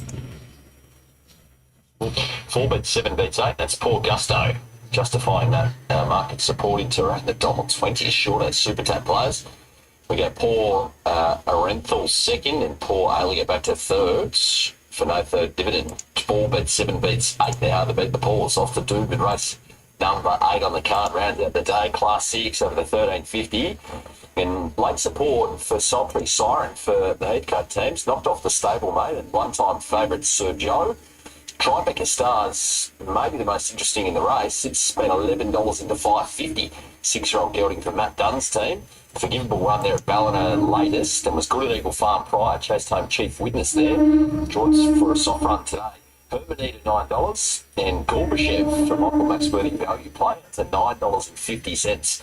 Rounds out the key single figure chances. Sultry Siren was midfield home at both the Sunshine Coast and Doomben in 2 runs back this preparation. Drew wide by both those efforts. Now draws inside up to $13.50 today and the appeal is strong. $3.50 late into 3. Getting set, Doomben as we wrap it up with David. You hit the nail on the head, Tim. Good gate today. Had the 2 runners back and they were both good. But today, third up with that 1 gate, should be able to position third or fourth or fifth. And that's the one the punters have come for, as you outlined. $3 Sir J, mate. You can't fault him. He's racing well in Saturday company. Run up behind Battlefield. 3 runs ago, just beaten by Chief Witness. That form was good enough, but he's soft in the market, $4. Originally he was favourite, but Sultry Siren has displaced him as favourite. Tribeca Star holds the spot at $5.50 on the third line. Hasn't won for some time, and Hermanita now $8.50. Hermanita might be the leader in this race. Now, most of these have moved in. In fact, Mr. Bianco will be the last one to come up for the final event. We're running 1350 metres, a Class 6. And the best back runner has drawn the rail stall, Sultry Siren. They're all in. The starter turns on the red light, picks up the button, set to break. Some movement in the centre of the line. Just waiting for them to steady. Sir Joe keen to get on with it. Racing Brisbane. Sultry Siren came out only moderately to start off the inside gate. Hermanita fast away, Gorbachev and Sir Joe showing speed, and ripping up out wide was Mr. Bianco. 4 in line early, pace is strong. Felix away, mean approach in 5th, Sultry Siren. After the Morris starter, 6 over on the rail. 3 weeks away, then as they head down the back straight, Tribeca Star, then Victory Command, and Resurrected as last of all. Into the first bed now, 8.50 left to run, and Mr. Bianco holds pride of place. Leads Hermanita by 3/4. Sir Joe, he's securing the boxing run in third, and Gorbachev 4th the outside. Next pair, Sultry Siren, 3 back on the rail. Inside of mean approach, 2 Tribeca Star, 1 Victory Command, and 1 Resurrected, last and 6 off the lead. First split, 45.08, not overly fast as they approach the turn. Mr. Bianco and Hermanita striding together. Gorbachev about to peel 3 wide and launch a runner, and Sir Joe is swinging on a runner. Sultry Siren coming on 1 away from the rail, still in some traffic, and mean approach to the outside. By the 300 metres, Mr. Bianco and Hermanita. Sir Joe's got the inside run, then Gorbachev. Sultry Siren still not properly clear. Mean approach and Tribeca Star is coming with a big run right down the outside. Nearly 6 in line. Short of 100 metres left to go. Sir Joe, Hermanita, and out wide on the track was Tribeca Star. They hit it Fado. Tribeca Star and Hermanita, most prominent from Sir Joe in what was a busy finish. Not far away, Sultry Siren and Mr. Bianco, followed by Gorbachev, Victory Command, mean approach, and trailing them home Resurrected in 1:20.41. Stand by for the result of the last. Hermanita, oh, this is close. There'll only be a nose in this.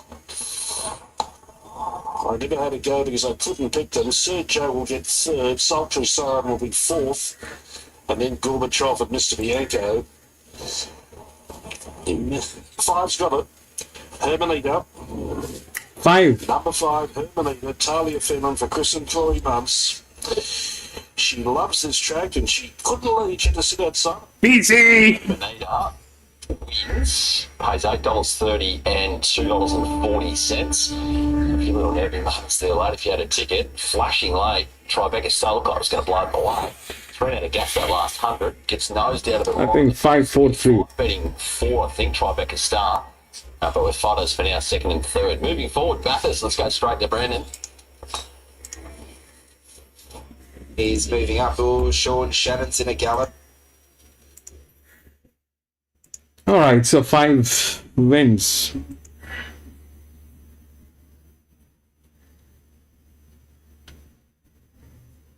No, PC was on 6 from gate number 5.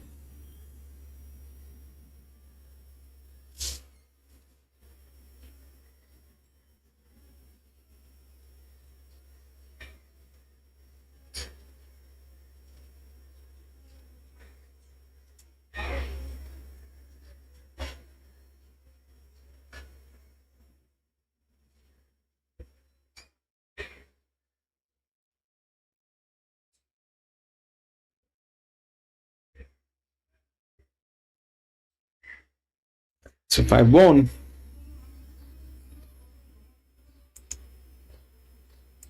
Six didn't.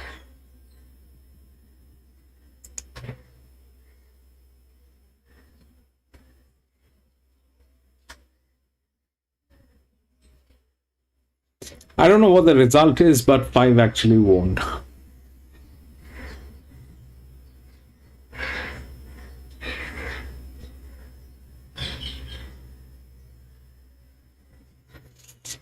Well, that is it, ladies and gentlemen. That is it. We had 8 races today here at Doomben. That was the last one. But we are going to be racing back again on Saturday. So if you have a little time, please come and join me. We will race together, do a little chit chat, and try to have some fun here. And I want to thank everybody who's been watching this stream. And, if you're watching it as a replay, thank you very much for watching this. And Daos, thank you so much for being there, my friend. PC, thank you so much for being there, my friend. Jimmy, thank you so much for being there, my friend. Bishwa, thank you so much for being there, my friend.